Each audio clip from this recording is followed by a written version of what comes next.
আসসালামু আলাইকুম। আশা করি মহান আল্লাহর রহমতে আপনি অনেক ভালো আছেন। আমাদের বাড়ি সিলেট জেলার কানাইঘাট উপজেলায়, যেটা সুরমা নদীর খুব নিকটেই। বেশ কতগুলো পাহাড়ও রয়েছে। আমার সাথে যে ঘটনাটা ঘটেছে সেটা শহরে কোনো মানুষের বিশ্বাসযোগ্য হবে না। আমাদের এলাকাটা খুব বেশি জনবহুল না, অনেক দূরে দূরে বাড়িঘর। সিলেটে যাওয়ার মহাসড়কের পাশে একটা ছোট বাজার রয়েছে, যার কিছুটা সামনে গেলে একটা উঁচু পাহাড়ি এলাকা। আমার জন্ম ওখানে। যখন আমি ছোট ছিলাম তখন রাতের বেলা দেখতাম মা বাবা হঠাৎ করে আমাদের ঘুম ভাঙিয়ে জড়সড় হয়ে বসে থাকত। বাইরে বিভিন্ন সময় বিভিন্ন ধরনের শব্দ শুনতে পেতাম। বুঝতে পারতাম যে বাইরে নিশ্চয়ই ভয়ানক কিছু একটা আছে, তবে নিজ চোখে কখনো কিছু দেখিনি। বড় হবার সাথে সাথে নিজের মধ্যেও সাহস বেড়েছে অনেকটা। সিলেটের পাহাড়ি অঞ্চলগুলো, যেখানে সচরাচর চা বাগান দেখা যায় এবং ঘন গাছপালা, যেহেতু সেখানে সর্বোচ্চ বৃষ্টিপাত হয় বাংলাদেশে, ঘন গাছপালা রয়েছে এবং প্রায় গা ছমছমে একটা জায়গা। আমি যতবার সিলেটে গিয়েছি আমার কাছে বেশ বিষণ্ণ এবং খুবই গা ছমছমে মনে হয়েছে রাতের সময়টাতে। বিশেষ করে যেদিন আমার সাথে ঘটনাটা ঘটে সেদিন আমি কাজ শেষ করে বাড়ি ফিরছিলাম। বাড়িতে মা আর ছোট দুই বোন। বাড়ির রাস্তায় ঢোকার পথে ছোট একটা পুল পড়ে। পুল বলতে কোনো মতে মানুষ পার হওয়ার মতো একটা জায়গা। তখন মাগরিবের আজান দিচ্ছে।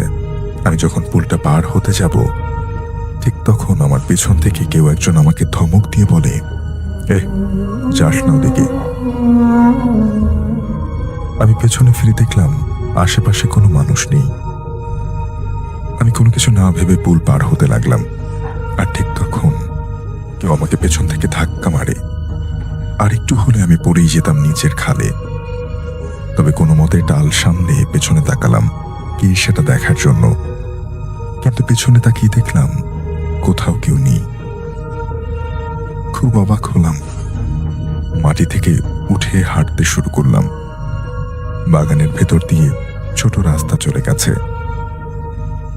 সন্ধ্যা পার হয়ে অন্ধকার নেমে গেছে। আমি একটু দ্রুতই হাঁটছিলাম। হঠাৎ শুনলাম কেউ যেন আমার নাম ধরে ডাক দিল, কিন্তু আশেপাশে কাউকে দেখতে পেলাম না। আবার হাঁটতে লাগলাম। আর এর পরেই আচমকা একটা খুনখুনে বুড়ো লোক বাগান থেকে বেরিয়ে আমার সামনে এসে দাঁড়ালো। লোকটার চেহারা দেখলেই গা শিউরে ওঠে। লোকটা আমাকে ধমক দিয়ে বলল, তোকে ডাকছি, শুনতে পাচ্ছিস না? আমি বললাম, আপনি কে আর কি হয়েছে? লোকটা এবার কৌতুকের মতো মুখ করে বলল, আয় একটু এদিকে আয়। তারপর আমার হাত ধরে টান দিল। সেই হাত এতটাই ঠান্ডা, আমার মনে হলো যেন একটা বরফ খণ্ড আমার হাতের উপরে রাখা হয়েছে। আমি সাথে সাথে একটা হ্যাঁচকা টান মেরে নিজের হাতটা ছাড়িয়ে নিলাম। লোকটা আমার দিকে রাগী দৃষ্টিতে তাকালো। আমি আর সেদিকে না তাকিয়ে দৌড় দিয়ে ওখান থেকে চলে আসলাম। বাড়ি পৌঁছে গোসল করে খাওয়া দাওয়া করে শুয়ে পড়লাম। লোকটার কথা মনে হচ্ছিল বারবার। অদ্ভুত দেখতে লোকটা। ভ্রু দুটো সোজা উপরের দিকে উঠে গেছে। এইসব ভাবতে ভাবতে কখন যে ঘুমিয়ে পড়েছিলাম জানি না। ঘুমের মধ্যে অদ্ভুত একটা স্বপ্ন দেখি। আমি দেখলাম আমার পরিবারের সবাই খুব কান্নাকাটি করছে। সামনে একটা লাশ রাখা। আমি সবাইকে ডাকছি, অথচ কেউ আমাকে দেখতেই পাচ্ছে না। আমার মনে হলো আমি হয়তো মরে গেছি। এটা ভাবতে আমার বুকের ভেতরটা ছ্যাদ করে উঠল। সত্যিই কি আমি মরে গেছি? একটু এগিয়ে লাশটার দিকে তাকাতেই আমার শির দ্বারা বেয়ে একটা ভয়ের শীতল স্রোত বয়ে গেল। আমি দেখলাম আমার লাশ পড়ে আছে সেখানে। তবে আমি নয়। দেখে মনে হচ্ছে কেউ যেন সিরিঞ্জ দিয়ে আমার শরীর থেকে সব রক্ত বের করে নিয়েছে। শুধু আমার স্কাল, অর্থাৎ হাড় আর চামড়া, তাই পড়ে আছে সেখানে।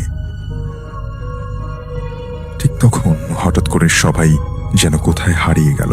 আমি কাউকে দেখতে পাচ্ছিলাম না। চোখের সামনে সবকিছু ঝাপসা হয়ে আসছিল। তখন শুনলাম কেউ যেন আমার কানের কাছে জোরে জোরে বলছে, উঠে পড়, উঠে পড়। আমি চোখটা বুজে রইলাম। আস্তে আস্তে চারপাশের সব নিস্তব্ধ হয়ে গেল। এবার হঠাৎ আমি আমার শরীরে একটা চিনচিনে অনুভূতি টের পেলাম। সাথে সাথে চোখ মিলে আমি তাকালাম, আর আধো অন্ধকারে দেখলাম সন্ধ্যার সময় বাগানের মধ্যে দেখা সেই বৃদ্ধ লোকটা আমার একটা হাত ধরে খাটের পাশে দাঁড়িয়ে আছে। তার মুখটা উপরের দিকে, কি কি যেন বলছিল, আমি কিছুই বুঝতে পারিনি। আমি সাথে সাথে একটা চিৎকার করে হাতটা ছাড়িয়ে নিই আর খাট থেকে নেমে আসি। আমার চিৎকারে আমার মা উঠে দৌড়ে আসে। তখনকার সময় আমাদের বাড়িতে বিদ্যুৎ ছিল না। মা হারিকেন চালানোর আগেই আমি দেখলাম লোকটা অন্ধকারের মধ্যে কোথাও যেন হারিয়ে গেল। আলো জ্বালানোর পর পুরো ঘর ফাঁকা দেখতে পাচ্ছিলাম আমরা। এরপর আমি অনেক অসুস্থ হয়ে পড়ি, শরীর ভেঙে পড়ে। মা অনেকটা চিন্তায় পড়ে যান। আমাকে ঢাকায় মামার কাছে পাঠিয়ে দেন। তখন থেকে এখনো আমি ঢাকাতেই আছি। একবারের জন্য আমি সিলেট আমার বাড়িতে যাইনি।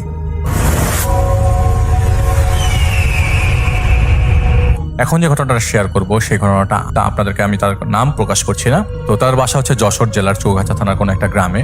তো ঘটনার শুরু সেই ছোট থেকেই তারা ছিল দুই ভাই এবং তার বাবা মা, এবং তাদের ঘর ছিল একটা, এবং তাদের সাথে সাথে একটা বারান্দা ছিল। তো বারান্দাতে তার বাবা মা এবং তিনি ঘুমাতেন এবং তার বড় ভাই ঘুমাতো ঘরে। তো প্রতি রাতে তিনি ঘুমাতে পারতেন না। সবসময় একটা কালো ছায়া দেখতেন। ছায়াটা দেখতে ছিল ঠিক ক্রিকেট বলের মতো, দুটি বড় বড় চোখ, দাঁতগুলো ছিল প্রায় 4-5 ইঞ্চি বড় বড়, পুরো শরীর কুচকুচে কালো আর 7 ফুটের মতো লম্বা। রাতে ঘুমাতে যাবার সবসময় ঘুমাতে যাবার পর যতই রাত গভীর হতো ততই এটা বেশি তাকে দেখা দিত। তো এইভাবে প্রায় প্রতিদিনই তিনি দেখতো এবং ভয় পেত, এবং দেখার পর তার মাকে সাথে সাথে ডাক দিয়ে বলতো, মা ওটা কি, আমার দিকে তাকিয়ে আছে এবং হাসছে। তখন তার মা তাকিয়ে দেখতো, তখন কিছুই দেখতে পেত না, কিন্তু সেটা দাঁড়িয়ে থাকতো ঠিকই তার পায়ের কাছে, খাটের একদম কর্নারে। তিনি জড়সড় হয়ে তার মাকে জাপটে ধরে চোখ বন্ধ করে ফেলতো। এইভাবেই কাটতে থাকে প্রায় প্রতিটা দিন, প্রতিটা রাত। আর দিনের বেলা অন্য ঘটনা ঘটতো। যেমন তিনি একদিন বাথরুমে গেল, বাথরুমে বের হওয়ার সময় দেখতে পায় একটা বড় অদ্ভুত রঙের সাপ, আয়তনে 4 থেকে 5 ফুট লম্বা, অনেক মোটা, একদম দরজার মুখে হা করে শুয়ে আছে। সেটা দেখেই তিনি জোরে চিৎকার দেয়, কিন্তু অবাক করার বিষয় হলো সেটা তখনই চোখের পলকে হাওয়ায় মিলিয়ে যায়। তার মা এসে তাকে দেখে তিনি কাঁদছে, কিন্তু তার কথা কেউই বিশ্বাস করছে না। তার কিছুদিন পর তিনি আবারও যখন বাথরুমে গেল এবং ভেতরে থাকা অবস্থায় তিনি দেখতে পায় সবুজ রঙের প্রচন্ড দুর্গন্ধযুক্ত কিছু একটা তার ঘাড়ে পিঠেকে যেন ছুঁড়ে মেরেছে। তখন বেরিয়ে এসে তিনি তার মাকে এটা দেখায়, সেটা তার বড় ভাইও দেখে। তারপর বাথরুমের পেছনে গিয়ে দেখতে চাইলো কেউ দুষ্টুমি করে কিনা এরকম কিছু একটা, কিন্তু কাউকে পাওয়া গেল না সেখানে। এবং সেখানে জায়গাটা ছিল আয়তনে বেশ বড়। এরকম কাজ করে এত সহজেই সেখান থেকে কেউ চলে যেতে পারবে না। কিন্তু পরে এটা সবাই চিন্তায় পড়ে যায়, এবং যেটা তার গায়ে এসে পড়লো সেটা এরকম সবুজ কেন, আশেপাশে কেউ না থাকলে কিভাবে সম্ভব গায়ে ছড়ে মারা। এভাবে আর মেনে নেওয়া সম্ভব হচ্ছিল না কারোর পক্ষে। তাই একটা ভালো কবিরাজ দেখানোর সিদ্ধান্ত তার বাবা মা নেয়, এবং তাদের গ্রামের একটা ভালো কবিরাজই, ওই গ্রামেরই কবিরাজ, যিনি রোগীকে দেখেই সব বলে দিতে পারত। তো সম্পর্কে তিনি তার দাদা হতেন। তারপর তার কাছে তাকে নিয়ে যাওয়া হয়, এবং তিনি সোজা বলে দেন তাকে দেখিয়ে কোনো লাভ নেই, তাকে বাড়ি চলে যেতে বলে। অনেক রিকোয়েস্ট করেও কোনো কাজ হয় না। তো তারা পরে বাড়ি চলে আসে। তারপর কিছুটা দূরে একটা মাদ্রাসার হুজুরের সন্ধান পায়, কারণ সৌভাগ্যক্রমে তাদের গ্রামের মসজিদের জুম্মার নামাজ ইমামের চাকরিতে তিনি নিযুক্ত হন। একদিন তার কাছে এই ভাইকে নিয়ে যাওয়া হয়, তার মা তাকে নিয়ে যায়। তিনি রোগী দেখতেন একজন তুলারাশি লোক দ্বারা। ওই ব্যক্তি আয়নাতে রোগীর সামনে সমস্যা দেখার বলার পরপরই হুজুর চিকিৎসা দিতেন। তো তার নাম এবং তার বাবার নাম এবং তার গ্রামের নাম জেনে তার আয়নাতে তিনি দেখা শুরু করলেন। হঠাৎ করে তিনি ভ্রু কুচকে বললেন, তার জন্মের ঠিক 6 দিনের দিন রাত থেকে মোট 18টা জিন এবং পরীর আছর আছে তার উপর। তাকে নাকি অনেক পছন্দ করে, এবং সেই শিশুকাল থেকেই তার সাথে থাকে। শুধু তাই নয়, তাকে একা রেখে তার মা যখন কোথাও কাজ করতে যেত, অস্বাভাবিকভাবেই তিনি কাঁদতো না এবং ক্ষুধাও লাগতো না। তখন তার মা বলল, হ্যাঁ এটা সত্য, সে ছোটবেলায় অন্য সব শিশুর চেয়ে ব্যতিক্রম ছিল। এটা দেখে তার মা বাবা ভাবতো হয়তো তিনি বোবা পাগল হবেন। তারপর আরও একটা রহস্য বের হয়ে আসে, যেটা তিনি যখন যেদিন তিনি জন্ম নেবেন সেদিন রোববার, অমাবস্যার রাত। রোববার রাত 11:30টার দিকে তার মায়ের প্রসব বেদনা শুরু হয় এবং রাত 2টা নাগাদ সোমবার দিন পড়ে যায় তার জন্মের তারিখ। তুলা রাশির লোকজন বলে হয়তো এই কারণেই তার উপরে এই আসরটা বেশি, কিন্তু তারা নাকি তাকে নিয়ে যেতে চায়। তার মা এসব বলে, এগুলি কি বলছেন আপনি? এর থেকে মুক্তি পাওয়ার উপায় বলেন। এই নিয়ে যাওয়া টিয়ে যাওয়া এগুলি কোনো কিছু আমরা মেনে নিতে পারবো না। তখন ওই লোকটা বলে তারা কিছুতেই মানবে না, তাকে নিয়ে যাবেই। তখন ওখানে উপস্থিত সবাই অবাক হয়ে যায়, বলে যে কোনো না কোনো উপায় থাকার কথা, চেষ্টা করে দেখেন না। তখন তুলারাশির লোকটা জিনদেরকে বলেন, তোমরা ছেলেটাকে ছেড়ে দিয়ে তার বদলে অন্য কিছু চাইলে নিতে পারো, সেটা তোমাদের দেওয়া হবে। তারা তখন 2টা জোড়া খাসি চায় এবং তার কথা শুনে মা বলে, আমাদের তো এত সামর্থ্য নাই, 2টা খাসি দিব কিভাবে? তো এভাবে লাস্ট পর্যন্ত তাদের পর্যায়ে 2টা মোরগ নিতে রাজি হয়। কিন্তু এর আগেও তারা বলেছে যে তারা ওকে ছেড়ে দিলেও একবারে ছেড়ে যাবে না, তার থেকে অনেক দূরে থেকে অনেক ক্ষতি করার চেষ্টা করবে এবং বিভিন্নভাবে রোগাক্রান্ত করার চেষ্টা করবে। তো সেখানে আর কিছু বলার থাকে না, কারণ এবার আর কিছু বললে তারা বড় ধরনের ক্ষতি করতে পারতো। এই জন্য ওই শর্তে তারা ফিরে আসে। আসার আগে হুজুর একটা তাবিজ দিয়ে বলেন, আজ সারা রাত আলো জ্বালিয়ে রাখবে খাটের নিচে এবং খেয়াল রাখবে আলোটা যেন নিভে না যায়। তারপর শনিবার দিন ওই তাবিজটা আমার হাতে বাঁধতে দিবে। তো শনিবার দিন রাতে সেই হারিকেন তার হাতে বাজে দিতে হবে এবং শনিবার দিন রাতের বেলা হারিকেন জ্বালিয়ে রাখা হয়। তো তাদের এলাকায় বিদ্যুৎ ছিল না। তো আলো জ্বালিয়ে রাখার পর এশার নামাজ পরপরই দেখে যে খাটের নিচে 1 টাকার কয়েন, মানে 1 টাকার কয়েন তো হাতের মুঠোতে নিয়ে এক পাশ থেকে অন্য পাশ গড়িয়ে দিলে যেমন আওয়াজ হয়, ঠিক তেমনভাবে আওয়াজ আসতে শুরু করে। এটা দেখে অনেক ভয় পেয়ে যায় তারা সবাই এবং চুপ করে খাটের উপর বসে রইল সারা রাত। কিন্তু রাত 2টা থেকে 2:30 বাজে ঠিক এমন সময় হারিকেনের তেল ফুরিয়ে যাওয়ার কারণে হারিকেনটা নিভে যায় আর সেই আওয়াজ ওই একইভাবে আসতে থাকে এবং ফজরের সময় বন্ধ হয়ে যায়। বিষয়টা একটু গড়বড় হওয়ার কারণে তারা আবারও হুজুরের কাছে যায়। তিনি তুলারাশির লোকটি দ্বারা জানালেন, ভয় নেই, যেটা দরকার ছিল সেটা হয়ে গেছে। কিন্তু হারিকেনটা যদি ফজরের আজান পর্যন্ত জ্বলতো তবে ওরা একেবারেই কোনো ক্ষতি করতে পারতো না। তো যতই দূর থেকে ক্ষতি করার চেষ্টা করুক না কেন, এখন থেকে একটু সাবধানে থাকতে হবে। তারপর থেকে আজ অবধি তার মাইগ্রেনের রোগী তিনি হয়ে গেছেন এবং বিভিন্ন ধরনের শারীরিক ও মানসিক সমস্যায় তিনি ভুগছেন। কখনো পুরোপুরি সুস্থ হতে পারেননি, অনেক ডাক্তার অনেক কবিরাজের সমাধান দিতে পারেনি। তার বয়স এখন 20 বছর এবং তিনি আরও কিছু ঘটনা তার ভাইকে নিয়ে আমাকে বলবেন, সে বলেছেন যে শেয়ার করবেন। তো তার ভাই 23 বছর বয়সে 2013 সালে মৃত্যুবরণ করেছেন, ব্লাড ক্যান্সার ধরা পড়ে। কিন্তু তার কখনো শারীরিক বা মানসিক কোনো সমস্যা ছিল না। 1 সপ্তাহের ভিতরে ধরা পড়ে এবং এই দুর্ঘটনা হয়ে যায়। আসসালামু আলাইকুম প্রিয় লিসেনার্স, আপনাদের জন্য আবারও নিয়ে আসলাম আমাদের আজকের এপিসোড। এই এপিসোডটির মাধ্যমে আপনারা শুনতে পারবেন সবথেকে ভয়ানক কিছু ঘটনা, যেই ঘটনাগুলো আপনাদের অনেক বেশি ভয় যোগাতে সাহায্য করবে। যারা এইরকম ভয়ানক ঘটনাগুলো শুনতে চান তাদের জন্য কিন্তু আজকের এপিসোডটাও অনেক বেশি স্পেশাল হতে যাচ্ছে, কারণ আজকের এপিসোডের প্রত্যেকটা ঘটনা অনেক বেশি স্পেশাল, ভয়ানক, বাছাই করা সেরা ঘটনাগুলোর মধ্যে অন্যতম কিছু ঘটনা থাকছে আজকে। তো প্রিয় লিসেনার্স, যারা আমাদের আজকের ভিডিওটি প্লে করেছেন তারা অবশ্যই ভয়ের জন্য প্রস্তুত হয়ে যান, আর শেষ পর্যন্ত কন্টিনিউ করলেই আপনারা বুঝতে পারবেন যে আজকের এপিসোডটা কতটা স্পেশাল ছিল। তো আর কথা না বাড়িয়ে চলেন আপনারা এবং আমি সহ শুনে আসি আজকের সকল ভয়ানক ঘটনাগুলো। ঘটনাটি নতুন পেলেও ঘটনাটি ঘটেছে কিন্তু অনেক আগে। সম্ভাব্য সময় 1968 কি 69 সাল, এমন একটি সময়। যার সঙ্গে ঘটেছিল তিনি পেশায় একজন হোমিওপ্যাথি ডাক্তার। আজকে যেখানে রাজবাড়ী জেলার মাছ বাজার রয়েছে, এই মাছ বাজারের কাছেই তার একটি ছোট্ট টিনের হোমিওপ্যাথি ডিসপেন্সারি ছিল। তার নাম ছিল সনাতন। সবাই তাকে সনাতন ডাক্তার নামে চিনত। ডাক্তার হিসাবে তার তেমন কোনো খ্যাতি ছিল না, কিন্তু মানুষ হিসাবে তিনি বিনয়ী, সদালাপী এবং পরোপকারী ছিলেন। এই বিষয়ে ওনার যথেষ্ট সুনাম ছিল। হোমিওপ্যাথি ডাক্তার হিসাবে তিনি টুকটাক চিকিৎসা করতেন। কখনো কখনো কোনো বাড়িতে যদি কোনো অসুস্থ রোগী থাকতো, ডাক পড়লে তিনি সেখানে সেই রোগীকেও দেখতে যেতেন। ওনার দোকানে একজন কম্পাউন্ডার ছিল, তার নাম ছিল আব্দুর রহিম। তো মোটামুটি চলে যাচ্ছিল। সনাতন ডাক্তারের বাড়ি ছিল রাজবাড়ী জেলার কুঠি পাচুরিয়া নামক একটি গ্রামে, যেটা রাজবাড়ী থেকে মোটামুটি যদি আমি চিন্তা করি যে সাইকেল চালিয়ে যেতে হবে, তাহলে মোটামুটি প্রায় 10-12 কিলোমিটার। তো ওনার একটা বাইসাইকেল ছিল, উনি সাইকেল নিয়েই আসা যাওয়া করতেন সবসময়। ঘটনাটি যখন ঘটে তখন ছিল শীতকাল।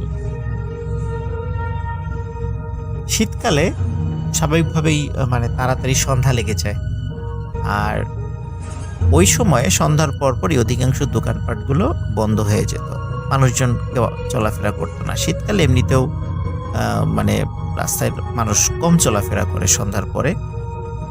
আর যেহেতু ওই সময় আজকের মতো তো এরকম জাঁকজমক ছিল না, যার কারণে সন্ধ্যা নামলেই সবকিছু বন্ধ হয়ে যেত। উনি বিকালের দিকে হঠাৎ খবর মানে পান, একজন লোক আসে যে তার বাড়িতে অসুস্থ একজন লোক আছে। তো উনি চিন্তা করলেন যে বাড়ি তো কাছেই। আসলে উনি চিন্তা করেছেন না, যিনি এসেছেন তিনি বলেছেন যে আমার বাসা এইখানেই কাছেই। তো উনি চিন্তা করলেন কাছেই যেহেতু, তাহলে আর বাইসাইকেলটা আর নিব না, হেঁটেই যাই, একটু ব্যায়ামও হবে, আর আবার রুগী দেখে ফিরে আসব, তখন বাইসাইকেল নিয়ে বাসায় চলে যাব। আব্দুর রহিম কম্পাউন্ডার সে তো যেহেতু দোকানেই ছিল, তাকে বললেন যে তিনি কাছেই যাচ্ছেন, তো তাড়াতাড়ি ফিরে আসবেন। যদিও লোকটি বলেছিল যে তার বাড়ি একদম কাছেই, কিন্তু তার বাড়ি আসলে অতটা কাছে ছিল না। তো আজকে যেটা সোনাকান্দন নামক যে গ্রামটি আছে, তার বাসাটা ছিল এই দিকে। তো সোনাকান্দর গ্রামে কিন্তু মানে হেঁটে যেতে বেশ সময় লাগে। তো ডাক্তার সাহেব বলেছে তোমার বাড়ি এতটা দূরে, আমাকে আগে থেকে বলো নাই কেন, তাহলে সাইকেলটা নিয়ে আসতাম। তখন ওই লোকটি বলেন যে যদি বলি যে একটু দূরে, তাহলে তো আপনি আবার যদি আসতে না চান, এই জন্য বলি নাই। যাই হোক, তো রুগী দেখতে দেখতে বেশ দেরি হয়ে যায়। এদিকে আব্দুর রহিম যে কম্পাউন্ডার, সেও দোকানে দীর্ঘক্ষণ অপেক্ষা করছিল সনাতন ডাক্তারের জন্য। এদিকে রুগী দেখে ফিরে আসতে আসতে মোটামুটি 7:30 কি 8টা বেজে যায়। ওই সময় কিন্তু 7:30 বা 8টা শীতকালে মানে অনেক রাত। বিশেষ করে ওই সময়ে আজকে যে রাজবাড়ী জেলা, তখন তো জেলা ছিল না, তখন একটা ছোট্ট মফস্বল শহর ছিল, আর বাজারে তখন কেউ ছিল না। উনি যখন ফিরে আসেন, এসে দেখেন ওনার ডিসপেন্সারি বন্ধ। উনি ভাবলেন যে ওনার দেরি দেখে আব্দুর রহিম ডিসপেন্সারি বন্ধ করে চলে গেছে, কিন্তু উনি পড়লেন এক বিপদ। কারণ হচ্ছে ওনার বাইসাইকেলটা তো এই ডিসপেন্সারির মধ্যেই, এখন এর চাবিটা তো ওনার কাছে আর নাই। উনি তো মনে করেছিলেন যে একটু পরেই ফিরে আসবেন, যার কারণে এক্সট্রা চাবিটা উনি নিয়ে যান নাই। ওই এক্সট্রা চাবিটাও ওই মানে ডিসপেন্সারির মধ্যেই রয়েছে। তো উনি চিন্তা করলেন কি আর করা, আজকে বাড়িতে পায়ে হেঁটেই যেতে হবে। উনি হাঁটা শুরু করলেন। উনি রাজবাড়ী বাজার পাড়ি দিয়ে আজকে যে লোকোশেড যে জায়গাটি রয়েছে, যে লোকোশেড নিয়ে অনেক গল্প রয়েছে, আমি নিজেও অনেক হন্টেড প্লেস হিসাবে সেখানকার অনেক ঘটনা বলেছি। তো সেই লোকোশেড দিয়ে সোজা উনি হাঁটা শুরু করলেন পাচুরিয়ার দিকে।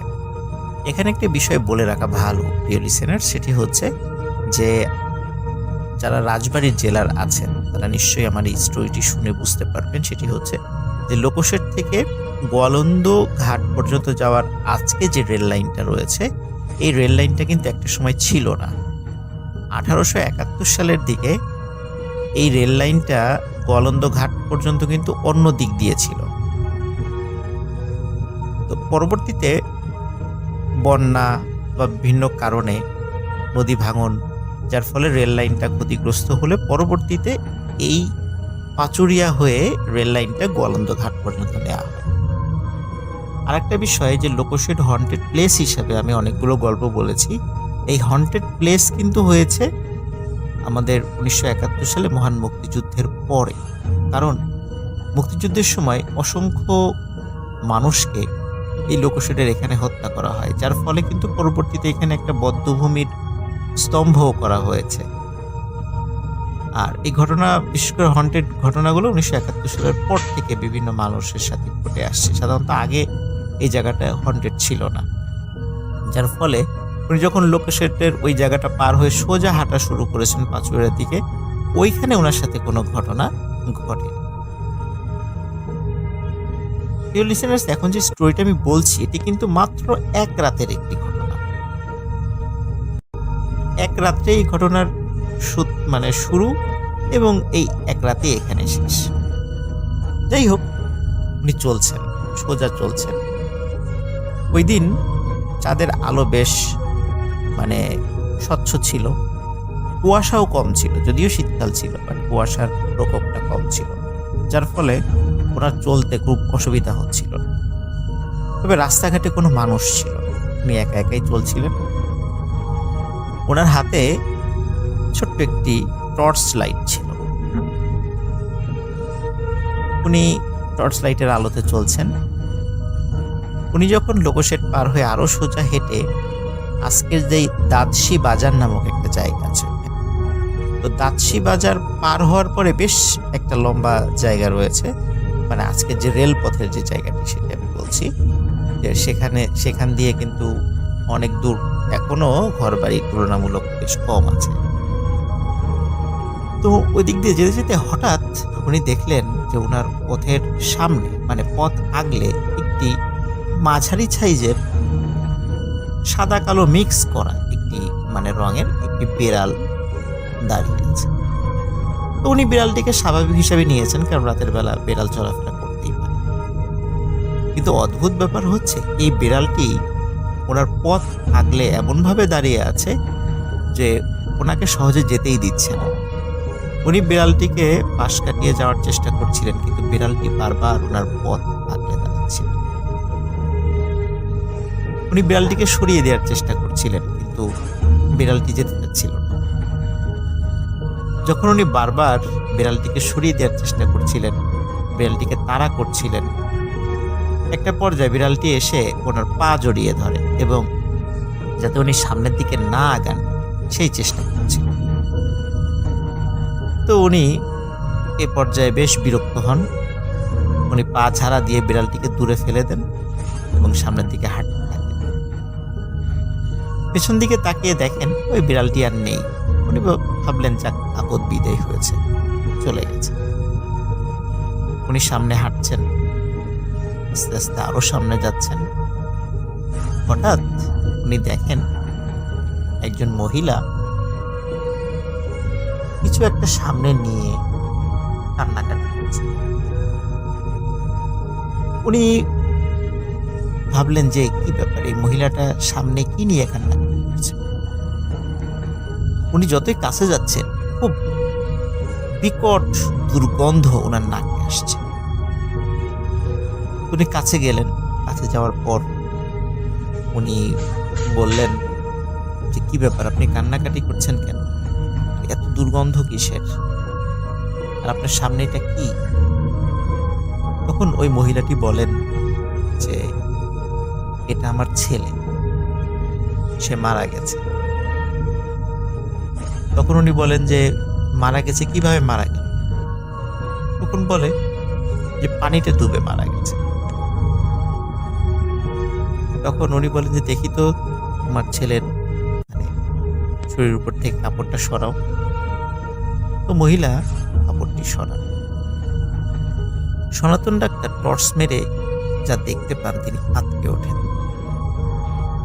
মনে হচ্ছে 3-4 দিনের একটি লাশ, 3-4 দিন একটি লাশ যেমন ফুলে ওঠে, পচে ফুলে ওঠে, ঠিক তেমন ভাবে ফুলে উঠেছে। এবং এই লাশটি দেখে মোটেও মনে হচ্ছিল না যে এটি পানিতে ডুবে মারা গেছে। আরো অদ্ভুত ব্যাপার হলো, এই লাশের হাতের কবজি, দুটো হাতের কবজি উনি দেখেন নেই। মহিলাটিকে বলেন যে এ কখন মারা গেছে। তখন মহিলাটি বলেন আজকে সকাল। তখন সনাতন ডাক্তার চিন্তা করেন যে আজকে সকালে মারা গেলে এত অল্প সময়ের মধ্যে, তাও আবার শীতকাল, গরমকালও নয়, লাশ তো এরকম ফুলে পচে যাওয়ার কথা নয়।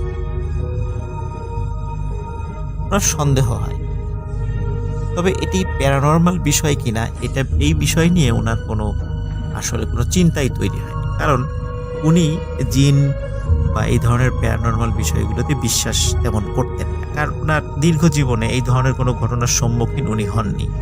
শুধু মানুষের কাছ থেকে বিভিন্ন বিষয় শুনেছেন, কিন্তু ওনার সামনাসামনি কখনো এই বিষয়টি না হয় উনি এগুলো তেমন বিশ্বাস করেন।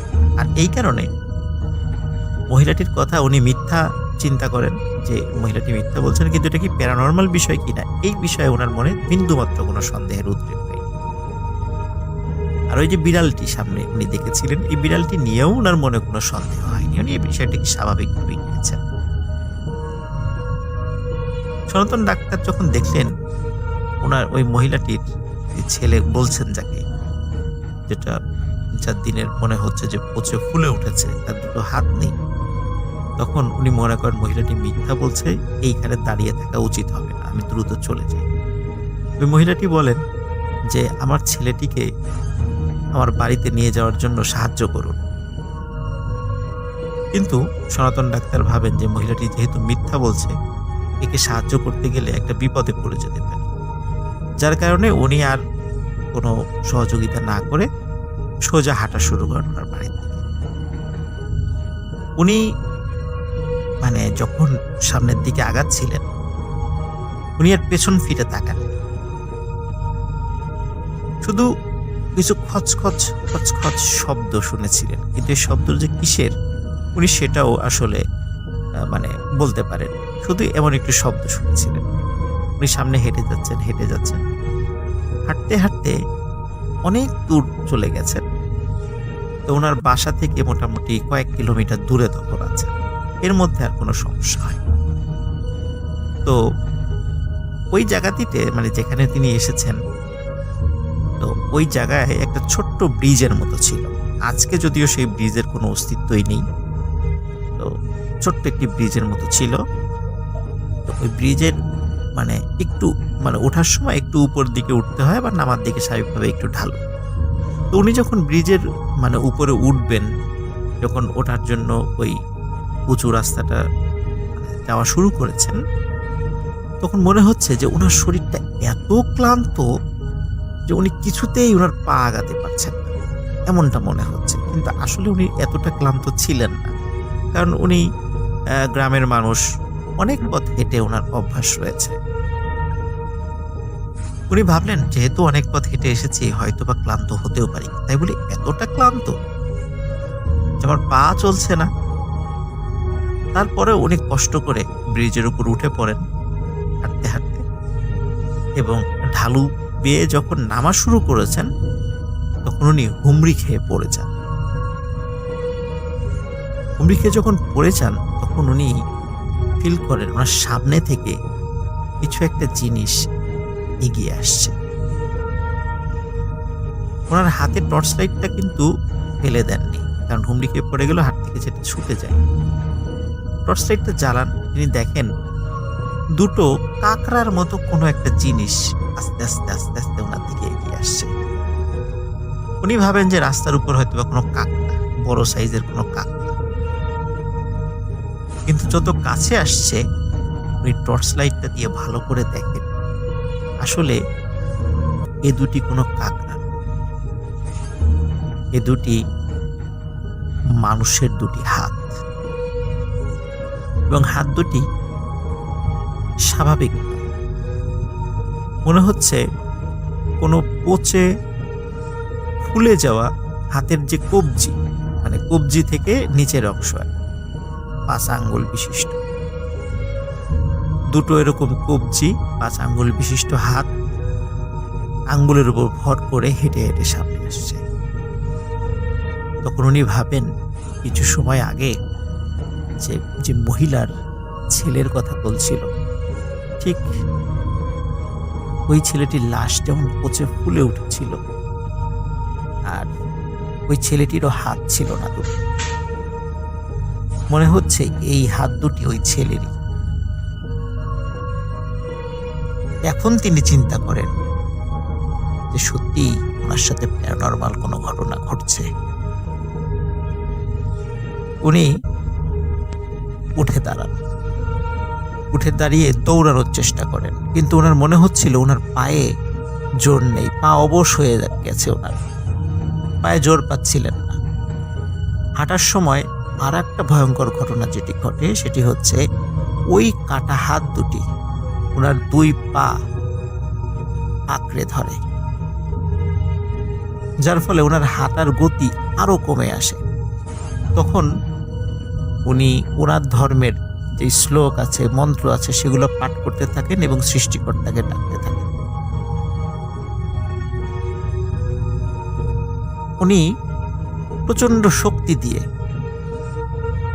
পা থেকে পাটাকে আশ্রয় এটাকে বলে যে ঝাড়ি দিয়ে ওই কাটা হাতকে দূরে ফেলে দেন।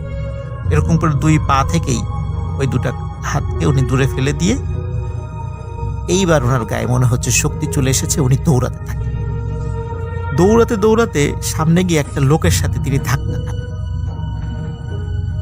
ধাক্কা খান তিনি। তখন লোকটি বলে ওঠে, এই কে কে? তখন সনাতন ডাক্তার বলে, এই তুই রহিম না? বলে, হ্যাঁ কাকা, আপনার দেরি দেখে তো আমি দোকান বন্ধ করে চলে যাচ্ছি। আমি তো আবার সাইকেল চালাইতে পারি না। এখন আগামীকালকে আমি দোকানে আসবো না, আমার বাড়িতে একটা কাজ আছে। এই জন্য চিন্তা করলাম যে দোকানের চাবিটা আপনার বাড়িতে দিয়ে আসি। এই জন্য আমি হেঁটে হেঁটে এই পথ দিয়ে রওনা দিয়ে যাচ্ছি। আপনাকে এমন দেখাচ্ছে কেন? তখন সনাতন ডাক্তার সব ঘটনা খুলে বলেন। তখন আব্দুর রহিম বলে যে, কাকা আপনি চিন্তা করবেন না, আপনি ভালো মানুষ, আপনি মানুষের উপকার করেন, আপনার কোনো ক্ষতি আল্লাহ করবেন না। চলেন এবারে একসাথে যাই, কোনো ভয় নেই। এরপর দুইজন গল্প করতে করতে সনাতন ডাক্তারের বাড়ির কাছে চলে আসে। বাড়ির কাছে এসে আব্দুর রহিম বলে যে, কাকা এই নেন আপনার দোকানের চাবি, আমি আর ভিতরে ঢুকবো না। তখন সনাতন ডাক্তার বলেন, বলিস কি রে, এতটা পথ হেঁটে এলি, বাড়িতে চল, কিছু খাওয়া দাওয়া করে যা। তখন আব্দুর রহিম বলে, না কাকা, এমনিতেই অনেক দেরি হয়ে গেছে, আমাকে তাড়াতাড়ি যেতে হবে। অন্য আর একদিন এসে কাকির হাতের রান্না খেয়ে যাব, কাকিকে আমার নমস্কার জানাবেন, আজকে আমি চলে যাই। যেহেতু সনাতন ডাক্তার দেখলেন যে আব্দুর রহিম যেতেই চাচ্ছে না, তো উনিও খুব বেশি জোর করলেন না, যেহেতু রাত হয়ে যাচ্ছিল, তাকেও ফিরতে হবে। তো যদিও সনাতন ডাক্তার বলেছেন যে রাতটা তার বাড়িতে থেকে যেতে, কিন্তু আব্দুর রহিম বলেছিল যে পরের দিন তার জরুরি কাজ আছে, দোকানে আসবে না। এই জন্য উনিও আসলে তাকে আর আটকাননি। উনি বাড়িতে চলে আসেন। ওনার বাড়িতে এসে এই ঘটনা খুলে বলেন সবাইকে। তো যাই হোক, ঘটনাটির একদম সমাপ্তির দিকে চলে এসেছি, কিন্তু আরো একটি বিষয় বাকি রয়েছে প্রিয় লিসেনার্স। সেটি হচ্ছে, পরের দিন উনি দোকানে গিয়ে অবাক হয়ে যান। দেখেন যে আব্দুর রহিম দোকান খুলে বসে আছে, কারণ দোকানের চাবি দুটো, একটা হচ্ছে সনাতন ডাক্তারের কাছেও থাকে, একটা চাবি আব্দুর রহিমের কাছেও থাকে। দেখেন আব্দুর রহিম দোকান খুলে বসে আছে সকালবেলা। বলবেন, কি রে আব্দুর রহিম, তুই যাস নাই? তোর না আজকে কাজ আছে? আব্দুর রহিম তো বলে যে, কই আমার কাজ আছে, আমি কখন বললাম? বলে, কেন, তুই না কালকে রাত্রে আমাকে এগিয়ে দিলি বাসা পর্যন্ত, তারপর আমার কাছে চাবি দিলি, বললি যে তুই আজকে দোকানে আসতে পারবি না। বলে, কই কাকা, না তো, আমি তো আপনার দেরি দেখে দোকান বন্ধ করে চলে গেছি, আর দোকানের ডুপ্লিকেট চাবি তো দোকানের মধ্যেই ছিল। পরে আমি এসে দেখি যে দোকানের চাবি দোকানের মধ্যে নেই। আমি ভাবলাম যে কি হলো, আমি কি হারিয়ে ফেললাম কি না। এখন দেখি যে আপনি বলছেন যে আপনার কাছে চাবি। আব্দুর রহিমও অবাক হয় এই চাবিটা ওনার কাছে কিভাবে গেল। আর সনাতন ডাক্তার অবাক হন, যদি আব্দুর রহিম কালকে দোকান বন্ধ করে সে বাড়িতেই চলে গিয়ে থাকে, তাহলে রাতের বেলা কে আমাকে এগিয়ে দিল, কে আমাকে সঙ্গ দিয়ে বাড়ি পর্যন্ত পৌঁছে দিল, আমার সাথে যে ভয়ঙ্কর ঘটনাগুলো ঘটছিল তার উপস্থিতিতে আমি প্রাণের রক্ষা পেলাম। আসসালামু আলাইকুম রাসেল ভাই, আশা করছি আপনি ভালো আছেন। রাসেল ভাই, আজকে আমি যে ঘটনাটি আপনার সঙ্গে শেয়ার করছি, এই ঘটনাটা একটা সিলেটের চা বাগানের ঘটনা। তো ঘটনাটা আমি সরাসরি শুরু করছি। সিলেটের আপনারা সকলেই জানেন যে অধিকাংশ জায়গায় কিন্তু চা বাগান। আর আজকের যে ঘটনাটা আমি বলছি, এই ঘটনাটা চা বাগানকে নিয়েই। আর চা বাগানের মধ্যে দুই ধরনের শ্রমিক থাকে। এক ধরনের শ্রমিক হচ্ছে সকালবেলা কাজ করে তারা বাড়ি ফিরে যায়, আরেক ধরনের শ্রমিক আছে তারা বিকাল পর্যন্ত কাজ করে। তো আজকের যেই মানে ঘটনাটা, এই ঘটনাটার যিনি ভুক্তভোগী তিনি হচ্ছেন এই যে বিকাল টাইমে বা দ্বিতীয় শিফটে কাজ করতেন।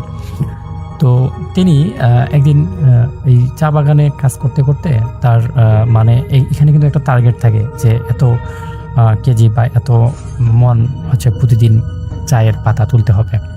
তো উনি ওনার টার্গেট ফিল আপ করতে করতে রাত প্রায় ঘনিয়ে আসতেছে, সন্ধ্যা পার হয়ে রাত হবে এরকম সময় উনি ওনার যে ছিল, ওই যে কি বলে মানে চা পাতাগুলো ছিল, সেই সব পাতাগুলো তিনি রেডি করে মালিকের কাছে জমা দিয়ে দেন। জমা দেওয়ার পর তার যে বাড়ি ফিরতে হবে, তার বাড়িটাও এই চা বাগানের ভিতর দিয়েই যেতে হয়। তো তিনি রাতের দিকে যখন এই মানে ভিতর দিয়ে যাচ্ছেন, তখন তিনি একটা সাদা শাড়ি পরা মহিলাকে সেই চা বাগানের ভিতরে হাঁটতে দেখেন। এবং এটা দেখার পর তিনি বেশ খানিকটা অবাক হয়ে যান যে এখনও চা বাগানে চা তুলতেছে, বিষয়টা তো সত্যিই মানে অনেক মানে আশ্চর্যজনক বিষয়। তো তিনি কি করলেন যে আমি তার কাছে যেয়ে একটু হেল্প করি। তো তিনি যখন সেখানে গেলেন, দেখলেন যে মানে সেখানে যাওয়ার আগেই সেই যে সাদা শাড়ি পরা মহিলাটা ছিল সেটা মিলিয়ে যেত। তো তখন এই বিষয়টা উনি বেশ খানিকটা অবাক হয়ে যান এবং পরদিন সকালে তিনি তার যে সহপাঠী আছে বা তার যে সহকর্মীরা আছে তাদেরকে জিজ্ঞেস করেন। তো তারা বলেন যে বহু বছর আগে এক নারী সেখানে আত্মহত্যা করেছিলেন। এরপর থেকেই এই ঘটনাটা শুরু হয়। কয়েকজন মানুষ বা যাদের মানে রাশি খারাপ থাকে তারাই এই নারীকে দেখতে পান।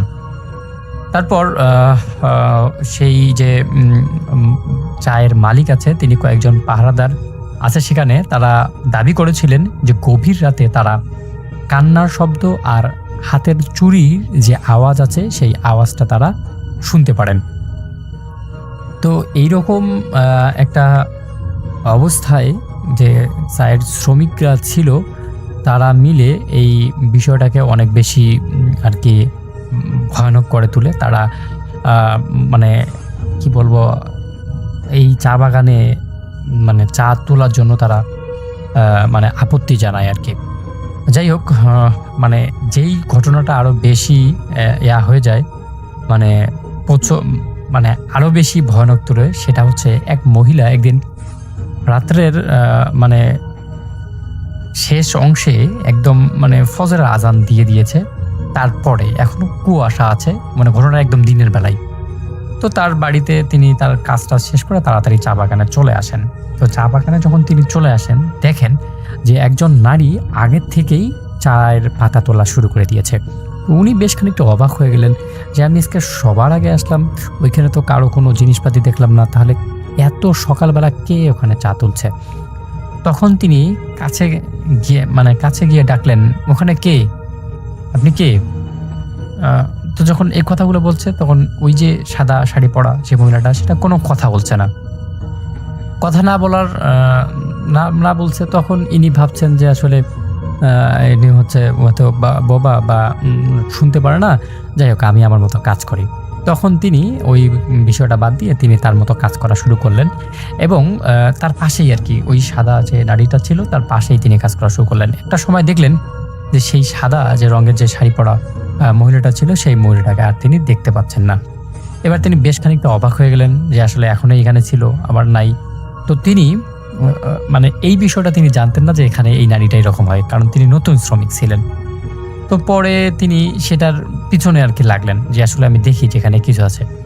তারপর তিনি সেই জায়গায় যাওয়ার পর দেখলেন যে এখানে আর উনি নেই।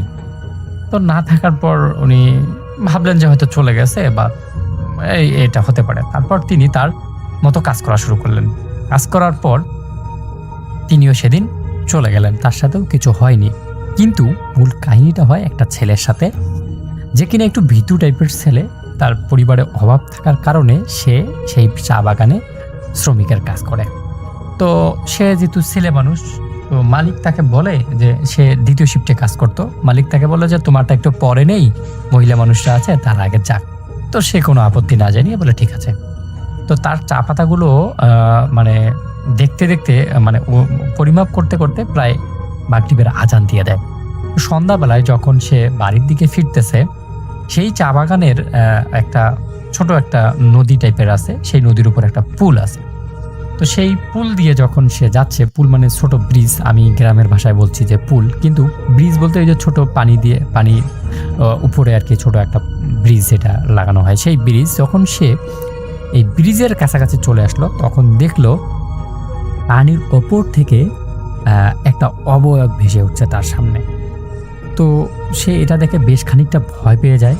ভয় পাওয়ার পর সে তার পিছন দিকে ব্যাক করতে চায়, যে তার মালিক তো এখন ওই চা বাগানেই আছে। তো সে কি করতে চায়, তার মনে চায় যে না সামনে আর না যাই, পিছনে যাই। সে কিন্তু এটা জানতো যে এই চা বাগানে এরকম একটা সাদা নারী পাওয়া যায়, কিন্তু সে কখনো তার সম্মুখীন হননি। এই প্রথমবার সে সেই চা বাগানের ওই সাদা নারীর সম্মুখীন হয়েছেন। এবং তিনি ওই ছেলেটা ভাবলো যে আমি সামনে না যাই, পিছনেই চলে যাই। তো তার মনে এতটুকু সাহস ছিল। তো যখন সে পিছনের দিকে ফিরল, তখন দেখতে পারলো যে ওই অবয়বটা তো আছে, এই পিছনে এখন ওই যে সাদা মহিলাটা যেটা ঘুরে বেড়ায় এই চা বাগানে, সেই মহিলাকে, মানে তার সামনে একটা আবার পিছনে একটা। এখন এই দুইটার মাঝখানে পড়াতে সে মানে এত বেশি অবাক হয়ে যায় যে আসলে তার সঙ্গে এটা হচ্ছেটা কি। তারপর যেহেতু সে এই বিষয়গুলো আগের থেকে জানে, সে তার যে যতটুকু জানা ছিল সূরা মন্ত্রতন্ত্র এগুলা সে পাঠ করা শুরু করে। তারপর দেখে যে না কোনোটাই কাজ হচ্ছে না। এই যে পিছনের সাদা মহিলা, সাদা কাপড় পরা মহিলা এবং সামনের যে অবয়বটা আছে, সেই দুইজনে তার দিকে আস্তে আস্তে এগিয়ে আসে। তো এইটা যখন সে দেখতে পারে, তখন সে খুব জোরে চিৎকার করে সেখানে অজ্ঞান হয়ে পড়ে। এবং অজ্ঞান হওয়ার পর মানে যখন তার এই চিৎকার ওই যে চা শ্রমিকের মানে যারা মালিক ছিল তারা শুনতে পারে, তারা খুব তাড়াতাড়ি এখানে চলে আসে। তারা এসে দেখে যে এই যে ছেলেটা ছিল সে এখানে অজ্ঞান হয়ে পড়ে আছে। তারপর যখন তারা তাদের এই চা বাগানের একজন আর কি মুরব্বী ছিল, যেখানে একটা মসজিদ ছিল, সেই মসজিদের যে হুজুর ছিল তাকে নিয়ে আসেন। এবং নিয়ে আসার পর যখন আর কি তিনি দেখেন যে এরকম একটা অবস্থা ঘটেই গেছে, তো এই নারী এবার করছে, তাকে ভয় অলরেডি দেখিয়ে ফেলেছে। এবং তারপর যখন এই ছেলেকে বাড়ি নিয়ে যাওয়া হয়, সে প্রচণ্ড রকমের জ্বর, প্রচণ্ড রকমের মাথা ব্যথা এবং আরও অনেক সমস্যা তাকে জর্জরিত করে ফেলে।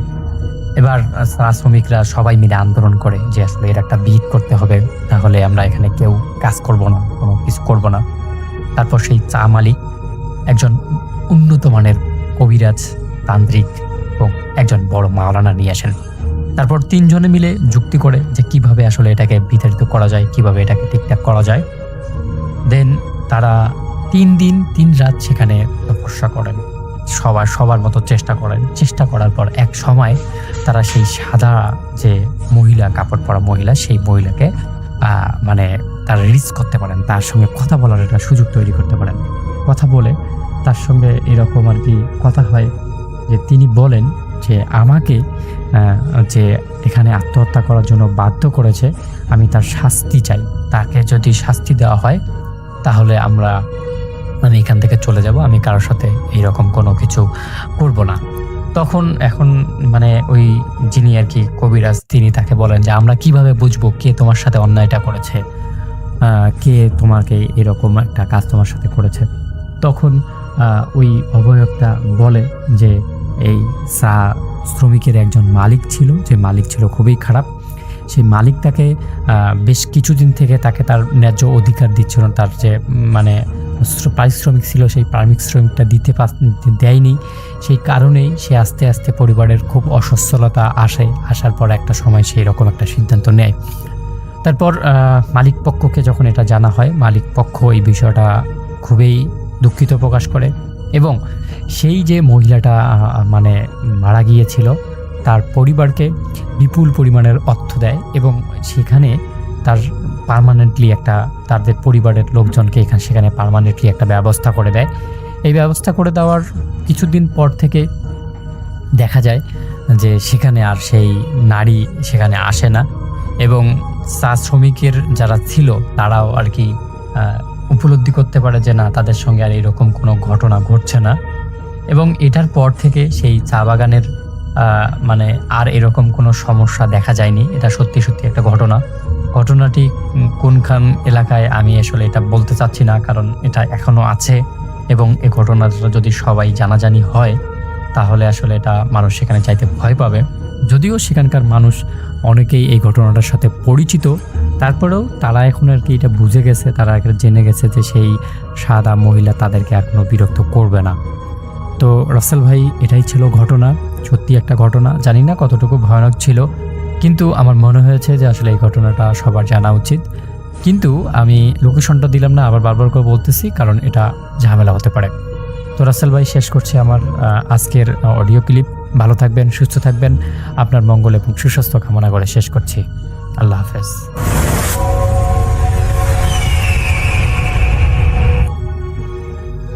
আমার নাম মহসিনা ফেরদৌসী মাইন, লিখছি গাজীপুরের মাওনা থেকে। অনেকেই তাদের সাথে ঘটে যাওয়া অনেক ধরনের ঘটনা শেয়ার করেন। আমার সাথে একবার একটা ঘটনা ঘটেছিল, তবে সেটা ভৌতিক নাকি তা জানি না। ঘটনাটা আপনাকে লিখে পাঠাচ্ছি, যদি পড়ে শোনান অনেক খুশি হব। ঘটনাটা যখন ঘটে তখন আমি ক্লাস 8-এ পড়ি। বাড়ি থেকে স্কুল খুব কাছেই, 3-4 মিনিট হাঁটা রাস্তা। আমাদের স্কুল টাইম ছিল 10টা থেকে বিকেল 4টা, সকাল 10টা থেকে বিকেল 4টা। তারপর 6টা পর্যন্ত প্রাইভেট পড়ে বাড়ি ফিরতাম। আমাদের বাড়ি থেকে বেরিয়ে পাকা রাস্তা ধরে হাঁটলে প্রথমে বাম পাশে মসজিদ পড়ে, তারপরে ঈদগাহ মাঠ আর বিল, ডান পাশে শিরীষ গাছের বড় বাগান, তারপরে এই রাস্তার সাথে 3তলা সরকারি হাসপাতাল। বেশিরভাগ সময়ই ফাঁকা থাকে যদিও। তারপর কিছুটা ফাঁকা জায়গা, তারপরে বাজার আর স্কুল।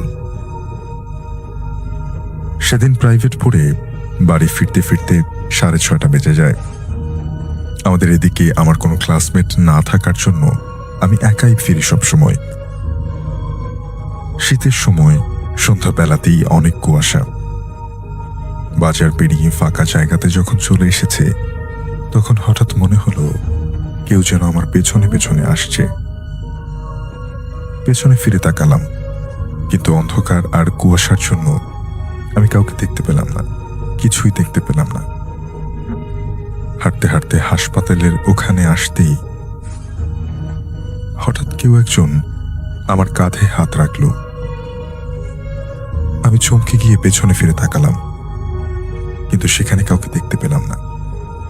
তবে একটা মিষ্টি ঘ্রাণ চারপাশে মো মো করতে লাগলো। তখন আমি অনেক ভয় পেয়ে যাই, কেননা আমি স্পষ্টভাবে আমার কাঁধে একটা হাতের স্পর্শ পেয়েছিলাম। দৌড়তে শুরু করি। মসজিদ পর্যন্ত আসার আগেই আমার শরীরটা একেবারে সীসার মতো ভারী হয়ে যায়। আমার কাছে মনে হলো আমি যেন আর এক পাও এগোতে পারবো না। হাত পা ছেড়ে দিয়ে আমি মাটিতে বসে পড়ি। তখন মসজিদের ওখান থেকে একজন লোক দৌড়ে এসে আমাকে ধরে বাড়ি পৌঁছে দেয়। বাড়ি যেতে যেতে আমি জ্ঞান হারাই। আমার যে ঠিক কেমন লাগছিল ওই মোমেন্টটা তা আমি বলে বোঝাতে পারবো না শাফিন ভাই। মনে হচ্ছিল যেন আমি আকাশ থেকে মাটিতে পড়ে যাচ্ছি, নিজেকে ধরে রাখতে পারছি না। যাই হোক, যখন আমার জ্ঞান ফেরে তখন রাত 2টো বাজে। আম্মু তখনও জেগেছিলেন। আমার গায়ে তখন বেশ জ্বর। আম্মু আমার মাথায় পানি ঢেলে দিলেন তারপরে অল্প করে খাইয়ে দিলেন আর জিজ্ঞেস করলেন আমার কি হয়েছিল। আমি তখন আম্মুকে সবটা বলি। সব শুনে আম্মু বলেন আমি নিশ্চয়ই অনেক ভয় পেয়েছি, কাল সকালে হুজুরের কাছ থেকে ঝাড়ফুঁক নিয়ে নেবেন। আমিও ভাবলাম হয়তো একটু বেশি ভয় পেয়েছি, এই জন্য অজ্ঞান হয়ে গিয়েছিলাম। ফজরের নামাজের পরে আম্মু আমাকে নিয়ে মসজিদে গেলেন। হুজুরকে বললেন আমি ভয় পেয়েছি। হুজুর দোয়া কালাম পড়ে ফু দিলেন আর পানি এবং তেল পরে দিলেন। আমরাও বাড়ি ফিরে এলাম। এরপর দিনই আমি সুস্থ হয়ে উঠি এবং সেই রাতেই আমি একটা দুঃস্বপ্ন দেখি। আমি দেখি আমাদের বাড়ি থেকে পশ্চিম দিকের খাল পাড়ে আমি দাঁড়িয়ে আছি। খালের ওপারে একজন লোক দাঁড়িয়ে আছে। তার সেই শীতল দৃষ্টির কথা মনে পড়লে আজও আমার শরীরে কাঁটা দিয়ে ওঠে। এক দৃষ্টিতে আমার দিকে তাকিয়ে আছে সে। আমার কেমন জানি ভয় লাগতে থাকে। স্বপ্নের মধ্যেই দোয়া কালাম পড়া শুরু করি। একটু পর কেউ একজন আমার পেছন থেকে ডাক দেয়। আমি পেছনে ফিরে তাকিয়ে দেখি অনেক দূরে আমার আম্মু দাঁড়িয়ে আছে। সেদিক থেকে ফিরে আবার সামনের দিকে তাকাতেই দেখি লোকটা মুচকি মুচকি হাসছে। আমি আম্মুর কাছে যাওয়ার জন্য পেছনের দিকে পা বাড়াতেই শুকনো কণ্ঠে লোকটা বলল আমি তোমাকে নিতে এসেছি, যাবে না আমার সাথে? এই কথা শুনে আমি খুব ভয় পেয়ে যাই। পেছন থেকে ফাঁকা মাঠে দৌড়তে শুরু করি। একসময় হোঁচট খেয়ে পড়ে যাই আর সাথে সাথে আমার ঘুমটাও ভেঙে যায়। ঘুম ভাঙতেই দেখি প্রচন্ড শীতের মধ্যেও আমি অনেক ঘেমে গেছি। গায়ের উপর থেকে কম্বল সরিয়ে দিলাম। অস্থির লাগছিল, এজন্য বিছানা থেকে উঠে বারান্দায় গেলাম পানি খাবার জন্য। আমাদের উঠোনে একটা বড়ই গাছ আছে। কুয়াশার চাদরে গাছটাও অনেকটা ঢাকা পড়ে গেছে। পানি খাওয়ার পরে আমি কিছুটা শান্ত হই। বারান্দার গ্রিল দিয়ে উঠোনের দিকে তাকিয়ে আছি। এমন সময় হঠাৎ কেউ একজন যেন আমার কানে কানে বলল যাবে না আমার সাথে? কি বলবো শাফিন ভাই, আমি এতটাই চমকে উঠি যে এক লাফে আমি 2 পা পিছিয়ে আসি। সামনে তাকাতেই দেখি একটু আগে স্বপ্নে দেখা সেই লোকটা আমার থেকে ঠিক 2 হাত সামনে দাঁড়িয়ে আছে। অদ্ভুত তার দৃষ্টি। আমি প্রচন্ড ভয় পাই তখন। আম্মুকে ডাকার অনেক চেষ্টা করি, কিন্তু আমার গলা দিয়ে কোনো শব্দ বের হচ্ছিল না। পুরো শরীরটা পাথরের মতো ভারী হয়ে যায়। ঠিক তখন বাইরে থাকা আমাদের কুকুরটা চিৎকার করে ঘেউ ঘেউ করতে শুরু করে, আর মুহূর্তের মধ্যে সেই জিনিসটা আমার চোখের সামনে অদৃশ্য হয়ে যায়। আমি কিছুতেই নিজের চোখকে বিশ্বাস করতে পারি না। ভয় কাঁপতে কাঁপতে ঘরে এসে শুয়ে পড়ি। সে রাতে আমার আর ঘুম আসেনি। ভোরবেলা আম্মু নামাজ পড়তে উঠে দেখেন আমি জেগে আছি। তিনি জিজ্ঞেস করেন যে কি হয়েছে। আমি আম্মুকে কি বলবো আমি বুঝতে পারছিলাম না, তাই জন্য শুধু বলি যে আমি ভয় পেয়েছি। আম্মু আমাকে সান্ত্বনা দিয়ে বলেন সব ঠিক হয়ে যাবে। এই বলে পরা তেল গায়ে মাখিয়ে দেন আর পানি খাইয়ে দেন। এরপর প্রায় মাস খানেক আর কোনো ঘটনা ঘটেনি বা সেই লোকটাকে আর দেখিনি। আমি ভেবে নিয়েছিলাম যে সবটা হয়তো মনের ভুল ছিল, কিন্তু 1 মাস পর আরেকটা ঘটনা ঘটে। অন্যান্য দিনের মতো সেদিনও একা একা স্কুল থেকে ফিরছিলাম। সন্ধ্যা পার হয়ে গেছিল। সেদিন যে জায়গাটাতে আমি প্রথম ভয় পেয়েছিলাম, সেখানে আসতেই হঠাৎ আমার খুব অস্বস্তি হতে শুরু করে। হঠাৎ মনে হলো কেউ যেন পেছন থেকে আমার ব্যাগ ধরে টানছে, কিন্তু পেছনে ফিরে তাকিয়ে কাউকে দেখতে পাই না। আমি রিস্ক না নিয়ে সোজা বাড়ির দিকে দৌড় দিই। ঈদগাহ মাঠের ওখানে এসে দেখি একজন লোক আমার দিকে হেঁটে আসছে। তখন আমি মনে মনে কিছুটা সাহস পাই, কিন্তু সেই লোকটা কাছাকাছি আসতেই ভয়ে আমার পুরো শরীর জমে যায়। সেদিন স্বপ্নে দেখা সেই লোকটাই আমার সামনে দিয়ে আসছে। আমার সামনে এসে অদ্ভুতভাবে বলে যাবে না আমার সাথে? আমি ব্যাগটা ফেলে দিয়ে পড়িমড়ি করে দৌড়ে পালিয়ে আসি সেখান থেকে। এই ঘটনার পরে আমি আম্মুকে সব কথা খুলে বলি। আম্মু বলেন আগামীকাল আবার হুজুরের সাথে দেখা করবেন। কিন্তু সেই রাতেই আরেকটা ভয়ানক ঘটনা ঘটে। রাতের খাবার না খেয়েই ঘুমিয়ে পড়েছিলাম। পেটের ব্যথায় ঘুম ভেঙে যায়, কিন্তু চোখ খুলে তাকাতেই দেখি আমি সেই খাল পাড়ে শুয়ে আছি। ধর্মর করে উঠে বসি। আমার কাছে মনে হতে থাকে আমি স্বপ্ন দেখছি, যদিও ব্যাপারটা একেবারে বাস্তব লাগছিল আমার কাছে। খালের ওপারে তাকিয়ে দেখি গতদিনের মতো আজও সেভাবেই দাঁড়িয়ে আছে লোকটা। এরপর সে আমাকে বলল, চলো আজ তোমাকে নিয়ে যাব। আমি জানি না তখন আমার কি হচ্ছিল বা হয়েছিল। তার কথা শেষ করে সে উল্টো দিকে বিলের দিকে হাঁটা শুরু করলো, আর আমিও রোবটের মতো তার পেছনে পেছনে সাঁকো পেরিয়ে হাঁটতে শুরু করলাম। একটু পর দূর থেকে একটা ডাক ভেসে আসতে থাকে, যেন অনেক দূর থেকে কেউ আমার নাম ধরে ডাকছে। হঠাৎ আমার মাথাটা ঝিমঝিম করতে শুরু করে। আমি চাচ্ছিলাম পেছনের দিকে, যেদিকে থেকে আমাকে ডাকছিল সেদিকে যেতে, কিন্তু আমার শরীরটা যেন আমার কাবুতে নেই। ওদিকে পেছন থেকে সেই ডাকটা ধীরে ধীরে কাছে এগিয়ে আসছে। একটু পর আমি বুঝতে পারি ওটা আমার আম্মুর গলা। এবারে আমার মাথা অনেকটা ব্যথা করতে শুরু করে। আমি নিজেই যেন নিজের সাথে যুদ্ধ করছিলাম। হঠাৎ আল্লাহর অশেষ রহমতে আমার কাছে সবকিছু স্পষ্ট হয়ে যায়। আমি সাথে সাথে দোয়া পড়তে শুরু করি, আর সেই লোকটা আমার দিকে ঘুরে রাগে গজ গজ করতে থাকে। আম্মু ততক্ষণে আমার অনেক কাছে চলে এসেছে। আম্মু কাছাকাছি আসতেই লোকটা হাঁটতে হাঁটতে দূরে চলে যায়। আম্মু এসে আমাকে জড়িয়ে ধরে বাড়িয়ে আনলেন।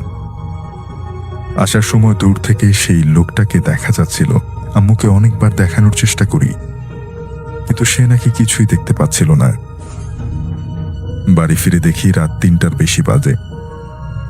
অর্থাৎ আমি সত্যি সত্যি এই গভীর রাতে ওই খাল পাড়ে ছিলাম, কিন্তু আমাকে ওখানে কে নিয়ে গিয়েছিল তা আমি আজও জানি না।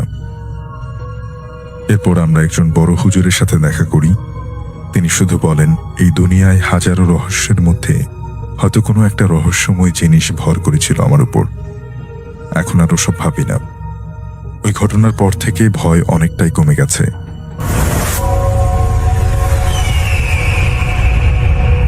এই কাহিনীর প্রেক্ষাপট বেশ পুরনো, মানে আজ থেকে 40 বছর আগের কাহিনী। ওই সময়টায় আসলে প্রাইভেট মেডিকেল কলেজ বলে কিছু ছিল কিনা আমি জানি না, তবে উনি লিখেছেন তখন ছিল না। তখন যেটা ছিল সেটা হচ্ছে সব পাবলিক মেডিকেল কলেজ, মানে সরকারি মেডিকেল কলেজ, এবং কোনো একটা মেডিকেল কলেজ যেটা হচ্ছে আমাদের খুব কাছাকাছি কোনো একটা মেডিকেল কলেজের কাহিনী এটা। এবং সেটি অনেক আগে প্রতিষ্ঠিত একটি কাহিনী। আগে এটি মেডিকেল স্কুল হিসাবে প্রতিষ্ঠিত হয়েছিল। পরবর্তীতে 60-এর দশকে এটিকে মেডিকেল কলেজে উত্তীর্ণ করা হয়, এবং যখন এটি মেডিকেল কলেজ হয় এটা একটা নতুন ক্যাম্পাস হয়। নতুন ক্যাম্পাস হওয়ার ফলে যে পুরনো যে মেডিকেল কলেজ যে বিল্ডিংটা ছিল মেডিকেল স্কুলের, সেটাকে ছাত্রাবাস বানিয়ে ফেলানো হয়। এবং সেই ছাত্রাবাসের যে ডিসেকশন রুমটা ছিল, সেই ডিসেকশন রুমটাকে সেটাকে একটি কমন রুম বানানো হয়। এবং পরবর্তীতে সেই কমন রুমের মাঝখানে একটি প্যাডার পার্টিশন দিয়ে মাঝখানে সেখানে দুটো কমন রুমটাকে 2 ভাগে ভাগ করে ফেলা হয়। এবং 2 ভাগে ভাগ করে করা হয় কারণ হচ্ছে যে ওখানে স্টুডেন্টরা যারা নতুন এসছে তাদের থাকার জন্য আরেকটা এক্সট্রা কিছু জায়গা তৈরি করা হয়, কারণ নতুন স্টুডেন্টদের থাকার জন্য জায়গার কিছুটা স্বল্পতা পড়ে যাচ্ছিল। যিনি কাহিনীটি শেয়ার করেছেন তাদের যে সিনিয়র ভাই, মানে আর কি, বা আমাদের যে ডাক্তার সাহেব কাহিনীটি শেয়ার করেছেন তার যে সিনিয়র ভাই, তিনি ওই মেডিকেলে ওখানকার স্টুডেন্ট ছিলেন। এবং তিনি যখন ওখানে পড়তে যান তার সাথে তারই একজন ফ্রেন্ড ওই সেম মেডিকেল কলেজে পড়তে যান। তো তারা 2 ফ্রেন্ডই ওখানে পড়াশোনা করতো, বাট 2 সেকশনে ছিল। তো ধরে নিলাম যে ওনার ফ্রেন্ডের নাম ছিল হানিফ, যেভাবে উনি লিখেছেন আমি সেভাবেই বললাম। তো জাস্ট ছদ্মনামটি দেওয়া হচ্ছে কাহিনী বলার সুবিধার জন্য। তো এই মূল কাহিনীটি কিন্তু, ঘটনাটি কিন্তু ঘটে হানিফকে ঘিরেই। তো হানিফ যখন ওখানে পড়াশোনা করছে, এখন আমি এই কাহিনীর এই পর্যায়ে আর ওনার ফ্রেন্ডের কোনো সাবজেক্ট উল্লেখ করছি না, কারণ ওনার কাহিনীর মধ্যেও এরকম আর উল্লেখ নেই, হানিফেরই কথা উল্লেখ আছে। তো হানিফকে নিয়ে আমি কাহিনীটি বলছি। তো হানিফ যখন ওখানে পড়তে যায়, হানিফের স্থান হয়, হানিফের থাকার জায়গা হয় সেই কমন রুমটিতে, যেটা আগে ডিসেকশন রুম ছিল। তবে হানিফ কিন্তু এটা জানতো না যে ওইটা একসময় ডিসেকশন রুম ছিল। তার জানার কথাও না, কারণ সে যখন এসছে তখন অলরেডি নতুন বিল্ডিং চলে গেছে আরেক জায়গায়, এবং এই জায়গাটা জাস্ট ছাত্রাবাসী। তো এই জায়গার সম্বন্ধে খুব বেশি তার জানার কথা না, সে খুব একটা কিউরিয়াসও না ওই ব্যাপারটাতে। তো যেটা হোক, নর্মালি ক্লাস চলছে, যেভাবে তাদের নিয়মে চলে, খুব কঠিন পড়াশোনার স্কেজুয়াল, তাদের টিচারদের কাছে সবসময় আর কি পড়া দিতে হচ্ছে।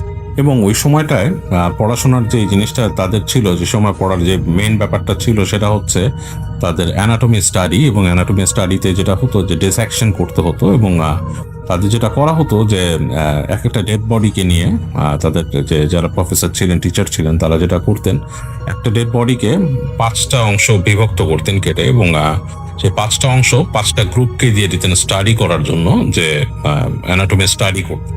যেমন যারা লোয়ার লিম্ব পেতেন তারা লোয়ার লিম্বের বিভিন্ন অংশ ডিটেক্ট করতেন যে কোথায় কি আছে, এবং সেটা নিয়ে স্টাডি করতেন এবং নোট ডাউন করতেন এবং পড়তেন। আর যারা আপার লিম্ব পেতেন তারা হাত নিয়ে করতেন, এবং এইভাবে করেই আসলে মানে তাদের মধ্যে 5টা গ্রুপ করে তারা স্টাডি করতো। তো এই স্টাডিটা করার জন্য যথেষ্ট সাহস লাগতো, এবং স্টুডেন্টরা সবাই মোটামুটি বেশ সাহসী ছিল যারা করতো। কারণ যারা সাহসী না তারা মেডিকেলে এই অংশগুলো পড়তে পারে না, বিশেষ করে যখন অ্যানাটমি স্টাডিগুলো হয়, ডিসেকশন হয় তখন। তো যাই হোক, তো ওই হানিফ যে ছিল সে এরকম পড়ছে, এবং তাদের খুব বিজি টাইম কাটছে পড়াশোনার মধ্যে দিয়ে। এবং তাদের প্রতি 2 মাস পর পর পরীক্ষা হতো, একটা কার্ড ফাইনাল হতো।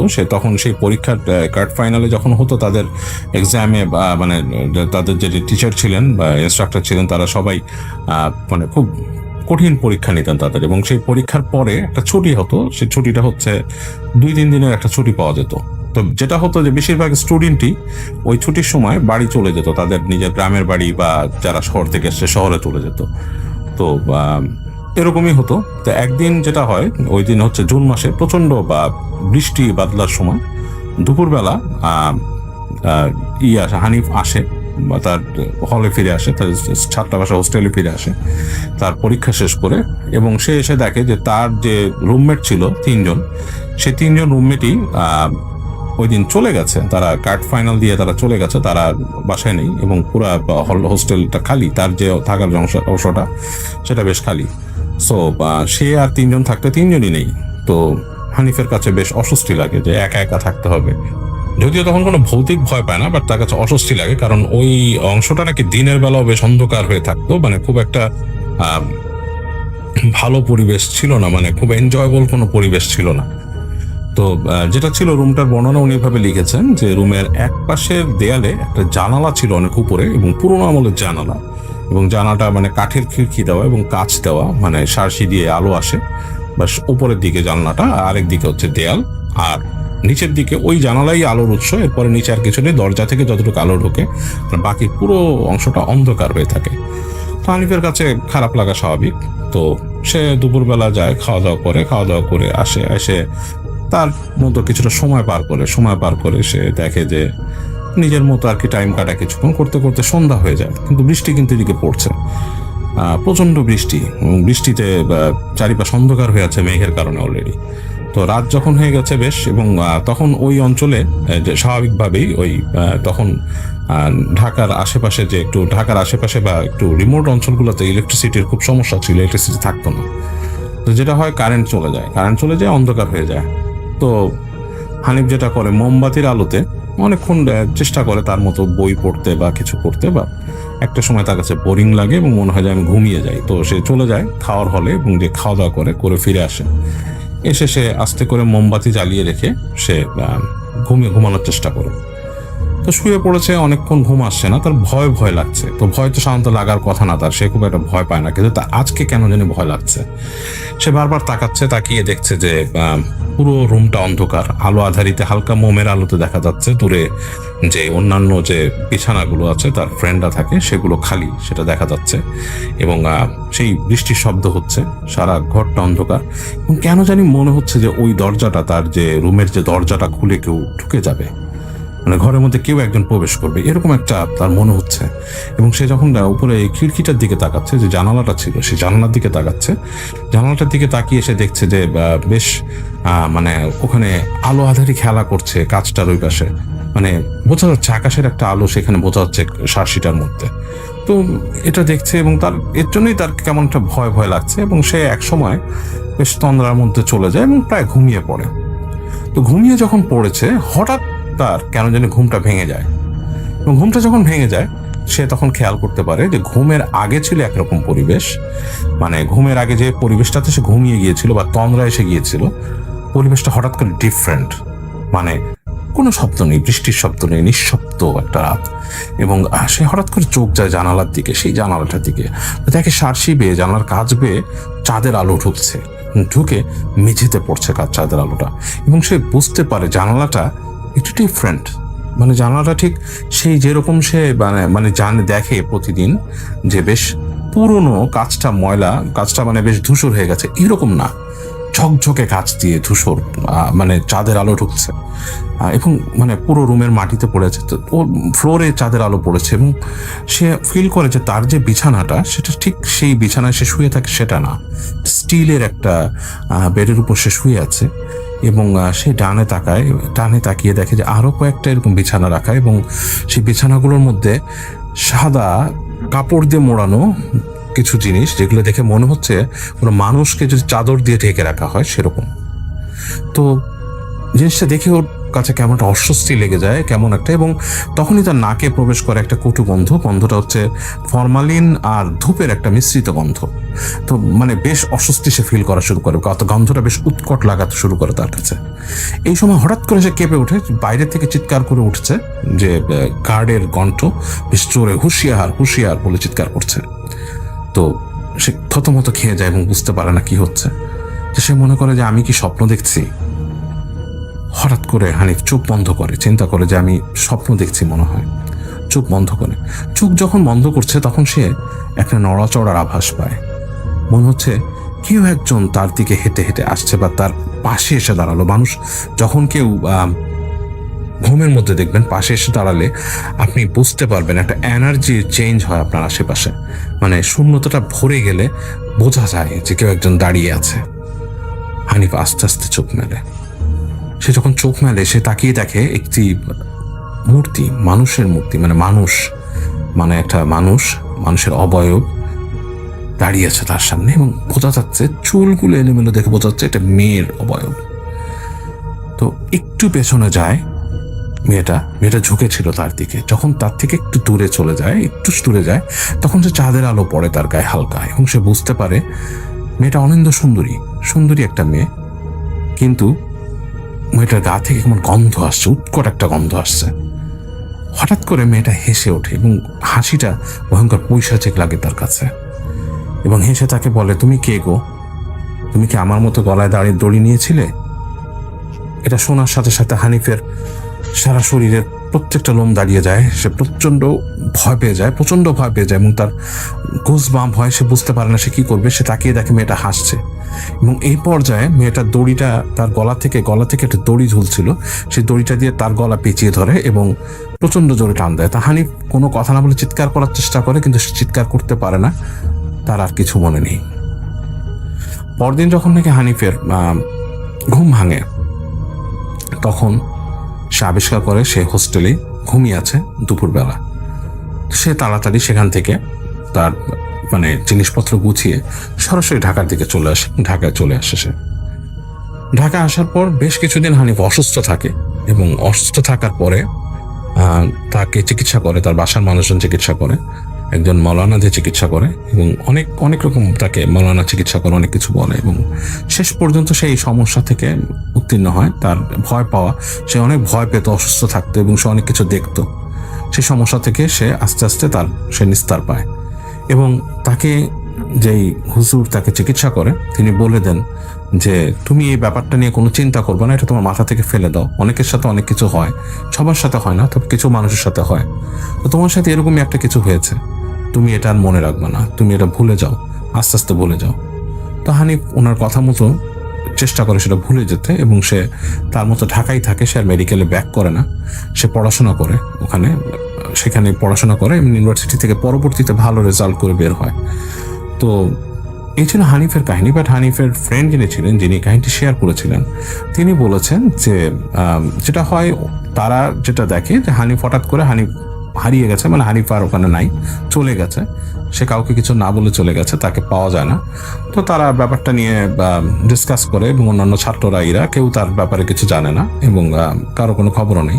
উনি পরে খবর পান হানিফের ব্যাপারগুলো এবং হানিফের সাথে পরে দেখা হলে হানিফ তাকে এই কাহিনীটি বলেন। বাট উনি যেটা বলেছেন ওই সেই সেম যেই জায়গাটার সম্বন্ধে উনি কিছু বুড়ো ডোমের কাছ থেকে শুনেছিলেন।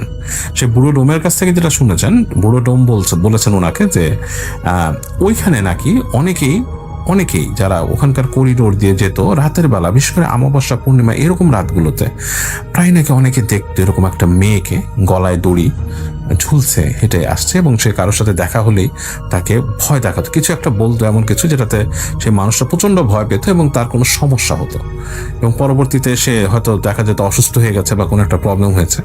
তো এরকম হতো, যারা এক্সপিরিয়েন্স করেছে তাদের এরকম হতো। তো পরবর্তীতে সেই জায়গাটা নাকি আরো মানে জনবহুল হয়, মানুষজন আরো আসে এবং অনেক কিছু চেঞ্জ হয় আশেপাশে, সেরকম মানে খোলামেলা থাকে না। তো এরকম যখন হয় আস্তে আস্তে এই জিনিসটা কমে যায়। তবে সাধারণ এখন সব ছাত্ররা যে দেখে এরকম না, বাট হঠাৎ করে কারো ভাগ্য সেরকম হলে তো হয়তো দেখবেই।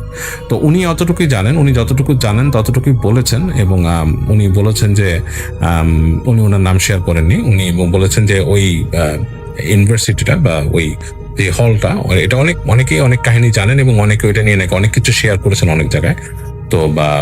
তো ওটা বেশ মানে এই জিনিসের জন্য বেশ প্রসিদ্ধ, নোটোরিয়াস।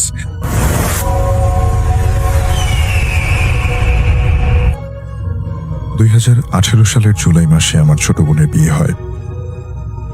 বিয়ের 2 মাস পার হলো, সবকিছু ঠিকঠাক চলছিল। একদিন মাগরিবের আজানের সময় সে বাথরুমে যায়। অনেকক্ষণ হয়ে গেল সে ঘরে ফিরছে না। তখন তার ছোট দেবর তাকে খুঁজতে খুঁজতে বাথরুমের কাছে গিয়ে দেখতে পায় কয়েকজন অস্বাভাবিক আকৃতির 4-5 জন অবয়ব আমার বোনকে গলা টিপে ধরে গাছের সাথে মারধর করছে। তখন তার ছোট দেওর ভয়ে চিৎকার করেন। আমার বোনকে ফেলে সেই অবয়বগুলো সেখানেই উধাও হয়ে যায়। তখন বোনকে অজ্ঞান অবস্থায় ঘরে নিয়ে আসা হয়। বাড়ির পাশের মসজিদের হুজুরকে ডেকে আনা হয়। তখন হুজুর পানি পড়া তার মুখে ছিটিয়ে দেওয়ার পর বোনের জ্ঞান ফিরে আসে। বোন বলল 3 জন ভয়ঙ্কর আকৃতির মানুষ, কালো পোশাক পরা, আগুনের মতো লাল চোখ, তাকে গলা চিপে ধরেই গাছের সাথে একটা আছাড় দেন।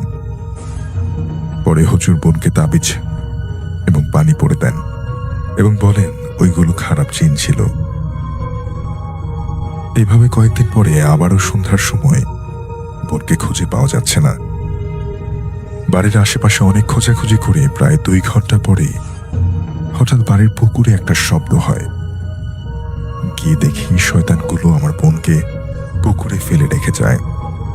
পুকুরে পানি কম থাকায় কোনো সমস্যা হয়নি। শ্বশুরবাড়ির লোকজন তাকে ঘরে আনার পরে দেখলাম তার হাতে পায়ে কপালে চামড়া উঠে গেছে এবং রক্তাক্ত অবস্থা। সে তখন অজ্ঞান অবস্থায় ছিল। আবারও সেই মসজিদের হুজুরকে ডেকে আনলে তিনি পানি পড়া ছেটানোর পরে তার জ্ঞান ফিরে আসে।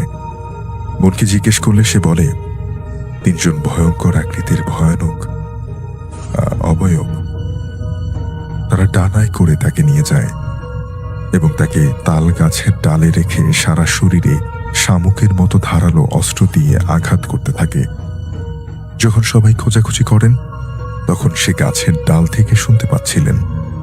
সে চিৎকার করেন, কিন্তু তার চিৎকার কেউ শুনতে পাননি। দিনের বেলায় ওই জিনগুলো বোনকে তার হাজবেন্ড এবং শ্বশুরের রূপ ধারণ করে তার উপরে অমানবিক অত্যাচার করত। এই ঘটনাটা অনেকবার ঘটে, কিন্তু আমার বোন বুঝতে পারে না যে এটা আসলে জিনগুলো করছে। বিষয়টা আমাদেরকে জানানোর পরে আমরা তার আরো উল্টো তাকে ধমক দেই। কেউ বোনের কথা বিশ্বাস করিনি। একদিন সে বিষের বোতল নিয়ে সুইসাইড করতে গিয়েছিল। তখন আমরা তার কাছ থেকে বিস্তারিত শুনি। পরের দিন একজন অভিজ্ঞ কবিরাজকে ডাকা হয়। তার পরের দিন কবিরাজ তার চিকিৎসা করেন। কবিরাজ বোনের উপরে ভর করা জিনদেরকে ডাকেন। তারা উপস্থিত হয়। তখন তাদের জিজ্ঞেস করলেন, তোমরা কি চাও, কেন আসছো? উত্তরে তারা বলেন, তারা বোনকে পছন্দ করেন এবং তাকে নিয়ে যেতে চান। পরে তাদের জবাবদিহি করে বোতলে ঢুকিয়ে মাটির নিচে পুঁতে ফেলেন। বোন 2 মাসের মতো সুস্থ ছিল। তৃতীয়বার আবারও একইভাবে সন্ধ্যার পরে তাকে আর খুঁজে পাওয়া যায় না। অনেকক্ষণ খোঁজার পরে এশার আজানের সময় পাশের বাড়ির বাগানে পাওয়া যায় ক্ষতবিক্ষত অবস্থায়। তারপর আবারও একইভাবে কবিরাজকে আনা হয়। কবিরাজ এবারও এসে জিন উপস্থিত করলেন এবং পুনরায় আগের মতো মাটিতে পুঁতে ফেললেন। এরপর আবারও 4র্থবার এমনটা ঘটে। সন্ধ্যার সময় নিখোঁজ, আবারও আহত অবস্থায় পুকুর পাড়ে পড়ে থাকে। একইভাবে কপালে কেটে গেছে, হাত পা সব ক্ষতবিক্ষত, রক্তাক্ত। 5মবার মানে 2020 সালে রমজান মাসে বিকেল বেলায় আমি আমার বোনকে তার শ্বশুরবাড়ি দেখতে যাই। ওখান থেকে ফিরে বাড়ি আসতে আসতে ইফতারের সময় হয়। আমি ইফতার করছি, হঠাৎ আমার ফোনে কল আসে, তাকে খুঁজে পাওয়া যাচ্ছে না। আমি তৎক্ষণাৎভাবে সেখান থেকে একটা বাইক নিয়ে তার শ্বশুরবাড়ি চলে যাই। তার শ্বশুরবাড়ির লোকজন সারা বাড়িতে খোঁজাখুঁজি করেও পাচ্ছিল না। আমি কি মোবাইলের ফ্ল্যাশ লাইটটা চালিয়ে তাদের পুকুর পাড় এবং পুকুর পাড়ের পাশে জঙ্গলের ভেতরে খুঁজতে থাকি। জঙ্গলের ভেতরে তাল গাছের নিচে যখন যাই, ঠিক তখনই আমার কানে হঠাৎ একটা কাতর কণ্ঠের কান্নার শব্দ শুনতে পাই। একটু সামনে গিয়ে দেখি ওই গাছের নিচে আমার বোন পড়ে আছে। আমি বোন বলে চিৎকার করে জড়িয়ে ধরে কোলে তুলে নেই। ভাইয়া, অবাক করা বিষয় হলো আমি তাকে কিছুতেই মাটি থেকে উঠাতে পারিনি। সে আমার ছোট বোন, আমি তাকে এর আগে অনেকবার কোলে তুলেছি, কিন্তু আমি তাকে কোনোভাবেই মাটি থেকে তুলতে পারছিলাম না। তখন আমার কাছে মনে হচ্ছিল ওর ওজন কয়েক টন ভারী হয়ে গেছে। পরে আমরা 3 জন মিলে তাকে অজ্ঞান অবস্থায় ঘরে নিয়ে আসি। তখন আবারও সেই মসজিদের হুজুরকে ডেকে আনা হয়। পানি পড়া দিলে তার জ্ঞান ফিরে আসে। রাতে সেই অবয়বগুলো আবার আসে তাকে নিয়ে যাওয়ার জন্য। রাতে সবাই তাকে পাহারা দিয়ে রাখেন। হঠাৎ রাত 3টার সময় সে ঘর থেকে বের হয়ে যেতে চায়। 3-4 জন মিলেও তাকে আটকিয়ে রাখতে পারছিল না। যখন ফজরের আজান দেয়, বিশ্বাস করবেন না ভাই, তখন যেন একটা কাল বৈশাখী ঝড় আরম্ভ হলো, যেন তাদের ঘরের চাল উঠিয়ে নিয়ে গেছে, এমনটা অনুভব হচ্ছিল।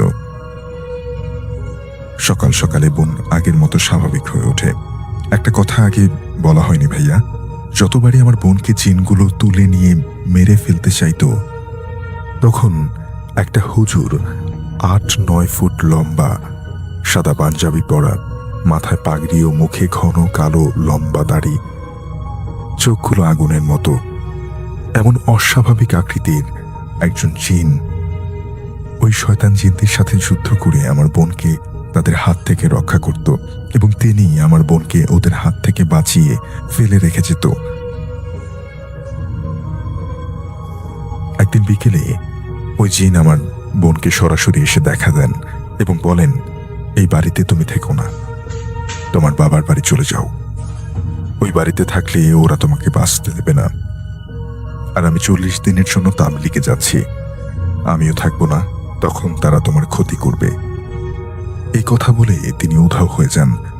আমার বোনের এই বিষয়টা আমরা বোনের কাছ থেকে পরে জানতে পারি। পরে বোনকে আমাদের বাড়িতে নিয়ে আসি। প্রায় 6 মাস বোন ভালো ছিল, কিন্তু একদিন বিকেল 5টার পরে আবার বোনকে খুঁজে পাচ্ছি না। আমাদের বাড়ির আনাচে কানাচে সব জায়গায় খুঁজেও কোথাও পাইনি। পরে এশার আজানের পরে হঠাৎ তার শ্বশুর বাড়ি থেকে ফোন আসে যে তাদের বাড়ির ঘরের টিনের চালের উপরে আমার বোনকে পাওয়া গেছে। তারা বোনকে ঘরে তুলে নেয়, কিন্তু সেদিন বোনের তেমন কোনো সমস্যা হয়নি, শুধু তার গায়ের পোশাকগুলো ভেজা ছিল, কারণ তাকে পুকুরে ডুবিয়ে মারার চেষ্টা করা হয়। আমি বোনের কথা শুনে হতভম্ব হয়ে গেলাম। তাহলে কি এই বাড়িতে নিশ্চয়ই কেউ ব্ল্যাক ম্যাজিক করে তাবিজ রেখে গেছে, যার কারণে বোনের সাথে এমন ঘটনা ঘটছে? অর্থাৎ এবারও সম্ভবত ওই ভালো জিন, যিনি তার বোনকে বলেছিলেন যে তুমি এই বাড়িতে থেকো না, সেই তাকে বাঁচিয়ে দেয় যখন খারাপ জিনগুলো তাকে ডুবিয়ে মারার চেষ্টা করছিল। বোনকে সকাল হলে আমাদের বাড়িতে নিয়ে আসি। কয়েকদিন পরে মানে 2020 সালের জুন মাসে, তারিখটা আমার মনে নেই, একজন ভালো কবিরাজের সাথে যোগাযোগ করি এবং বিস্তারিত খুলে বলি। পরে তিনি আমাকে বললেন, রাত 3টার পরে 7 পুকুরের পানি উঠাতে হবে, জোয়ার ভাটার পানিও উঠাতে হবে। আমি ঠিক রাত 3টার সময় পানিগুলো সংগ্রহ করি। আমার কোনো সমস্যা হয়নি। তবে তিনি পরের দিন এসে রাত 8টা থেকে চিকিৎসা শুরু করেন। তিনি বোনকে জিকিরে বসিয়ে দেন, 7 গাছের ফুল তার চারপাশে ছিটিয়ে দেন এবং ওই জিনদেরকে ডাকেন। ওই জিনদের মাঝে 2 জন হাজির হন, আর একজন হাজির হচ্ছিল না। তাকেও জোর করে উপস্থিত করা হয়। তাদেরকে জিজ্ঞেস করা হয়, তোমরা কেন এই মেয়ের ক্ষতি করছো, কি চাও? তখন তারা স্বীকার করলো যে তারা ক্ষতি করছিল। তারা স্বীকার করছিল না যে তারা ক্ষতি করছিল। তখন তাদের মন্ত্রতন্ত্র পড়ে শাস্তি দেয়া হয়। এরপর তারা স্বীকার করেন। তাদের থেকে যে কথাগুলো শুনলাম সেটার জন্য আমরা একেবারেই প্রস্তুত ছিলাম না। তারা বলল, আমাদেরকে আজ 1.5 বছর ধরে ওই বাড়িতেই বন্দী করে রাখা হয়েছে। কে রেখেছে, কেন রাখা হয়েছে? উত্তরে তারা বলেন, আপনাদের মেয়ের শ্বশুর 1 লক্ষ টাকার লোভে পড়ে আমাদের দিয়ে আপনার মেয়েকে মারতে চান। যদি আপনাদের মেয়েকে মেরে ফেলতে পারি তাহলে আমরা মুক্তি পেয়ে যাব। আমাদেরকে মুক্তি দিন, আমাদেরকে আপনার মেয়েকে মারতে দিন। তখন তাদের প্রশ্ন করা হলো, তোমাদের কে, কোন কবিরাজ ওই বাড়িতে বন্দী করেছেন? তখন তারা বলল, ওই বাড়ির পাশে মসজিদের হুজুর আমাদেরকে বন্দী করে রাখেন। ভাই, আমি প্রথমে আমার বোনের শ্বশুর বাড়ির সাথে থাকা মসজিদের হুজুরের কথা বলছিলাম, যিনি অজ্ঞান অবস্থায় বোনের মুখে পানি ছিটিয়ে দিতেন। তিনি হলেন সেই কবিরাজ হুজুর। আমি তার নাম বলবো না। তখন ওই জিনদেরকে বিস্তারিত জিজ্ঞাসা করা হয়। তখন বিস্তারিত জানতে পারি যে বোনের পাশের বাড়িতে একটা মেয়ে ছিল। ওই মেয়েকে নানা রকম সমস্যার কারণে বিয়ে দিতে পারছিল না। তখন ওই মেয়ের মা আমার বোনের শ্বশুরকে বলেন যে আপনার বউটাকে ডিভোর্স দেন, আমার মেয়েকে আপনার ঘরের বউ করে নেন, আমি বিনিময়ে আপনাকে 1 লক্ষ টাকা দেব। বলে রাখা ভালো যে আমার বোনের বিয়ের সময় তার শ্বশুর বাড়ি আমাদের কাছ থেকে কোনো যৌতুক দাবি করেনি। বিয়ের কয়েক মাস পরে, মানে প্রথম 2 বার বোনকে জিনেরা যখন নিয়ে গিয়েছিল, তা ছিল অনাকাঙ্ক্ষিতভাবে। ওই জিনগুলো তাদের বাড়ির আশেপাশেই থাকতো।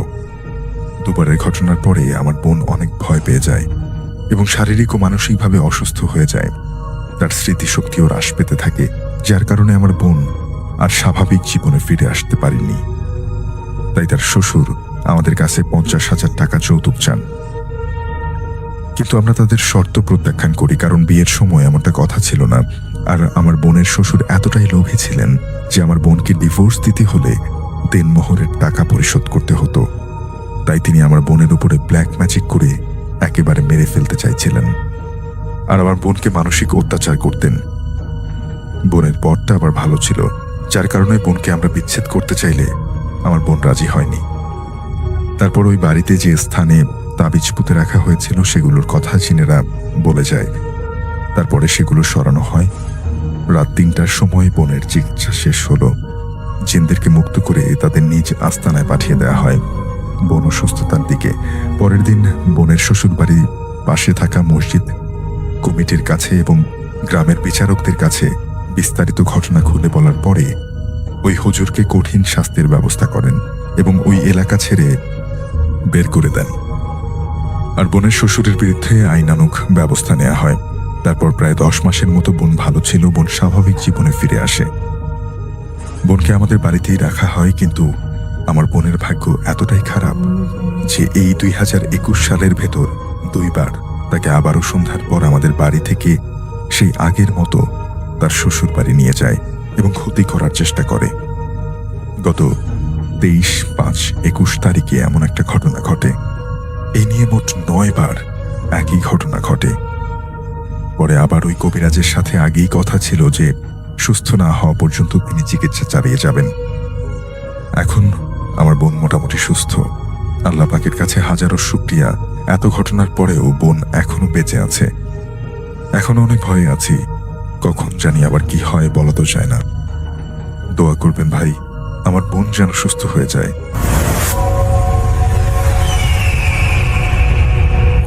আসসালামু আলাইকুম লিসনার্স, রিয়াদ ফেরদৌস বলছি।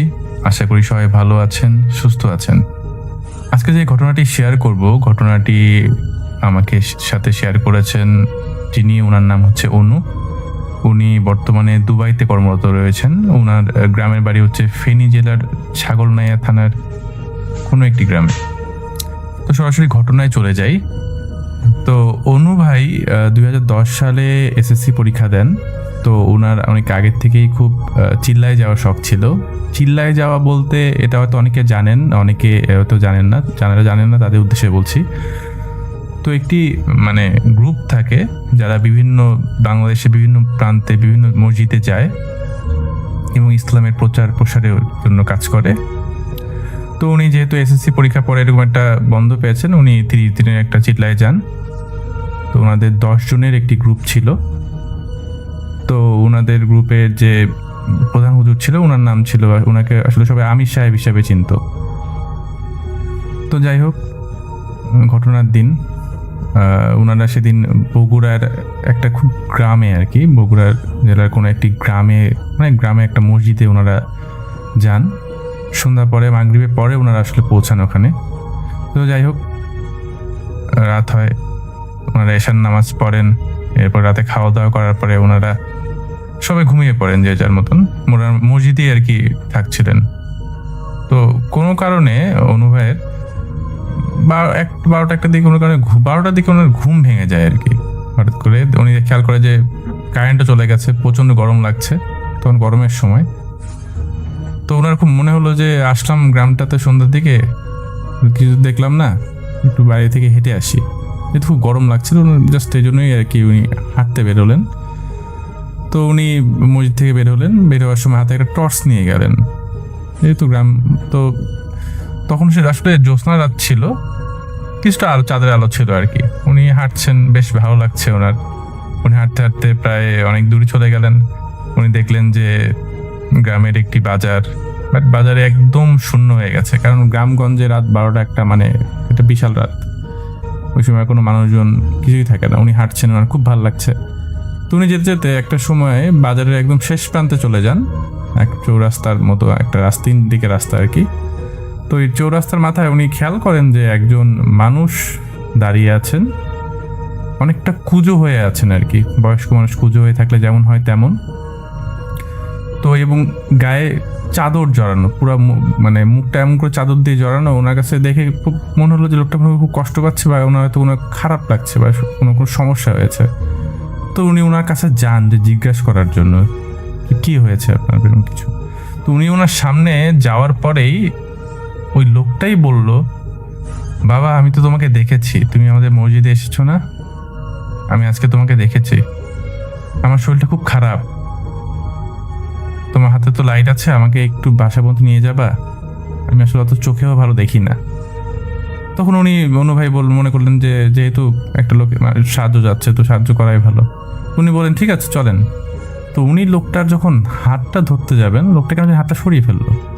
তো যাই হোক, অনু ভাই লাইট ধরছেন সামনে, লোকটা হাঁটছে, হাঁটতে ভাই অনেকক্ষণ ধরে উনি হাঁটছে। অনু ভাইয়ের না মানে উনি খেয়াল করছে যে উনি হাঁটছে, কিন্তু ওনার মধ্যে কোনো ক্লান্ত বা টায়ার্ডনেস কোনো কিছু নাই। অনেকক্ষণ হাঁটার পরে হঠাৎ করে লোকটা দাঁড়িয়ে গেল, বলল এই তো আমার বাসা। অনু ভাই তখন হঠাৎ করে খেয়াল করলেন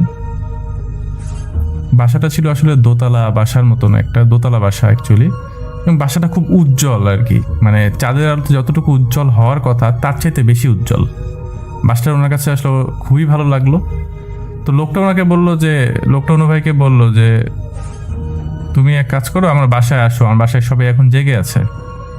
তো অনু ভাই লোকটাকে বললো, আমি তো আসলে কাউকে কোনো কিছু বলে আসিনি, আমি আজকে না অন্যদিন হয়তো আসবো, আমি এখন চলে যাই। অনু ভাই যখন এই কথাটা বলল, লোকটা তখন প্রচণ্ড রেগে যায় এবং বলে এত দূর থেকে কি এমনি এমনি নিয়ে এসছি তোমাকে আমার বাসায় যেতে হবে। কথাটা বলার পর অনু ভাইয়ের আসলে ভালো লাগে না, উনি তখন বাসা থেকে চলে যাবেন এমন একটা মানে প্রস্তুতি নিচ্ছেন। লোকটা ওনার থেকে দূরত্বেই ছিল বেশ। হঠাৎ করে ওই বাসার দরজাটা খুলে গেল, হঠাৎ করে খুলে গেল, কারণ একটা বাতাসের মতো আসলো, দরজাটা খুলে গেল। অনু ভাই খেয়াল করলেন যে ওনার মাথা প্রচণ্ড ব্যথা করছে, আর চারিদিকে কেমন জানি অসম্ভব পচা একটা গন্ধ, মানে অনেক মাছ বা কোনো কিছু পচে গেলে আর কি যেরকম খুব নোংরা বাজে গন্ধ হয়, এরকম বাজে গন্ধ। তো অনুভব গেটটা খুলে যাওয়ার পরেই আর কি যেটা হলো সেটা, ঘরের ভেতর থেকে, ঘরের ভেতরটা অন্ধকার ছিল, কেউ একজন একটা মাথা ছুঁড়ে মারলো, যেটা অনুভব একটু দূরে যেয়ে পড়লো।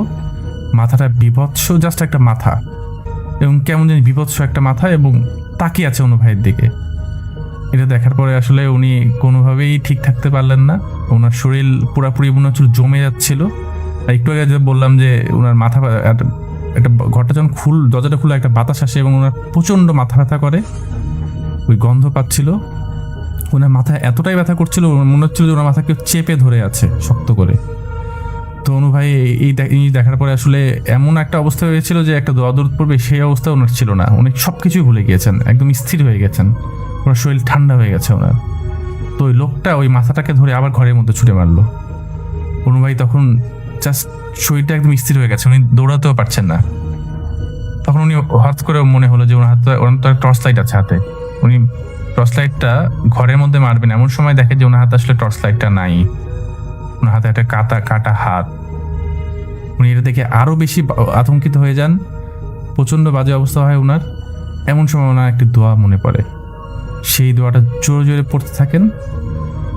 দোয়াটা পড়ার পরে দেখলে উনি খেয়াল করলেন যে আশেপাশে এই গন্ধটা নাই এবং মাথার মধ্যে ব্যথাটা নাই, এবং ওই ওনার শরীরটা যে জমে গিয়েছিল, উনি হাঁটতে পারছিলেন না, এই জিনিসটা ওনার মধ্যে থেকে চলে গেছে। লোকটা তখন অনু ভাইকে আবারও বলছে যে ঘরের ভিতরে আসো। অনু ভাই আর কিছু বললেন না, জোরে জোরে দোয়া পড়তে থাকলেন এবং জোরে দৌড়ানো শুরু করলেন, পাগলের মতো দৌড়ানো। তো উনি দৌড়ানো এক পর্যায়ে উনি খেয়াল করলেন যে পেছন থেকে শব্দ আসছে। শব্দটা হচ্ছে অনেকটা এরকম যে অনেক ঘোড়া দৌড়ালে আসলে যেমন শব্দ হয় ঠিক তেমন শব্দ। উনি পরিষ্কার বুঝতে পারছেন যে পিছনে প্রচুর ঘোড়া বা অনেক কিছু দৌড়াচ্ছে ওনার পিছনে। উনি একটা সময় হোঁচট খেয়ে পড়ে যান। পড়ে যাওয়ার পরে আসলে ওনার কোনো কিছু মনে নেই। তো ওনার জ্ঞান ফিরে হচ্ছে ফজরের আজানে শুনে ওনার জ্ঞান ফিরে। তো উনি উঠার পরে দেখেন যে ওনার পায়ে কেটে গেছে, এবং উনি যে জায়গাটায় পড়ে আছে জায়গাটা হচ্ছে আশেপাশে শুকনা ঘাস, একটু দূরেই গ্রামের মানুষজন ময়লা ফেলে এমন একটা জায়গা, ভালো একটা জায়গায় উনি ছিলেন না। যাই হোক, উনি কোনোভাবে ফজরের নামাজের একটু পরেই মসজিদে পৌঁছান। ওনাকে সবাই জিজ্ঞেস করে যে কি ব্যাপার, তুমি রাতেবেলা কোথায় গিয়েছিলে, তোমাকে তো আমির ভাই অনেক খুঁজছিল। উনি কাউকে কিছু বলে না। তো পরবর্তীতে সকালবেলায় উনি ওনাদের যে আমির সাহেব যে আছে বড় ভাই, ওনাকে সবকিছু খুলে বলে। তো আমির ভাই যেটা বলে যে তুমি একটা আননোন জায়গায় এসেছো রাত্রেবেলায়, এভাবে তোমার বের হওয়াটা ঠিক হয়নি, কারণ এই জায়গাটা আমি আসলে আগেও এসেছি, এখানে অনেক কিছু দেখা যায় অনেক সময়, এটা আমি আসলে জানি। আমি তোমাদের বলতাম, সাবধানও করতাম, বাট রাত হয়ে গিয়েছিল, তোমরা ঘুমিয়ে গিয়েছিলে, তোমাদের কাউকে কিছু আর বলা হয়নি। তবে এভাবে আসলে আননোন কোনো জায়গাতে রাত্রেবেলা এভাবে বের হয়ে যাওয়া ঠিক না। তাই এরপরে আমির সাহেব ওনাকে ঝাড়ফুঁক করেন, এরপরে আসলে ওনার কোনো সমস্যা হয়নি। যাই হোক, এটাই ছিল আজকের ঘটনা। ধন্যবাদ সবাইকে। আসসালামু আলাইকুম প্রিয় লিসেনার্স, এতক্ষণ থেকে আপনাদেরকে অনেকগুলো ভয়ানক ঘটনা আমি শোনানোর চেষ্টা করেছি। এই ঘটনাগুলোর মধ্য থেকে কোন ঘটনাটি আপনার কাছে সব থেকে বেশি ভয়ানক লেগেছে, কোন ঘটনাটি আপনার কাছে ইন্টারেস্টিং লেগেছে, কোন ঘটনাটির সাথে আপনি পরিচিত, বা কোন ঘটনাটি আপনার জীবনের, আপনার ফ্যামিলির কারোর সাথে ঘটে গেছে, যদি এমন কোনো ঘটনা আজকের এপিসোডের মধ্যে থেকে থাকে সেটি কিন্তু অবশ্যই মেনশন করে জানিয়ে দেবেন আমাদের কমেন্ট সেকশনে। আর ঘটনাগুলো কেমন ছিল সেটাও কিন্তু জানাতে পারেন আমাদের কমেন্ট সেকশনে। আর এইরকম ভয়ানক ঘটনাগুলো পাওয়ার জন্য অবশ্যই আমাদের চ্যানেলটি সাবস্ক্রাইব করে রাখতে হবে, পাশে আসা বেল আইকন বাটনটি অন করে রাখতে হবে, যেন আমাদের প্রতিদিনের ভিডিওগুলো আপনার কাছে পর্যন্ত পৌঁছাতে পারে। তো দর্শক, আজকের মতো বিদায় নিচ্ছি। আবার দেখা হচ্ছে নতুন এপিসোডে, নতুন আরো অনেকগুলো ভয়ানক বাছাই করা সেরা ঘটনা নিয়ে। সবাই ভালো থাকবেন, সুস্থ থাকবেন, আপনাদের সবার মঙ্গল এবং সুস্বাস্থ্য কামনা করে শেষ করছি আমাদের আজকের এপিসোড। সবাই ভালো থাকবেন, সুস্থ থাকবেন, আমার জন্য দোয়া রাখবেন। আল্লাহ হাফেজ।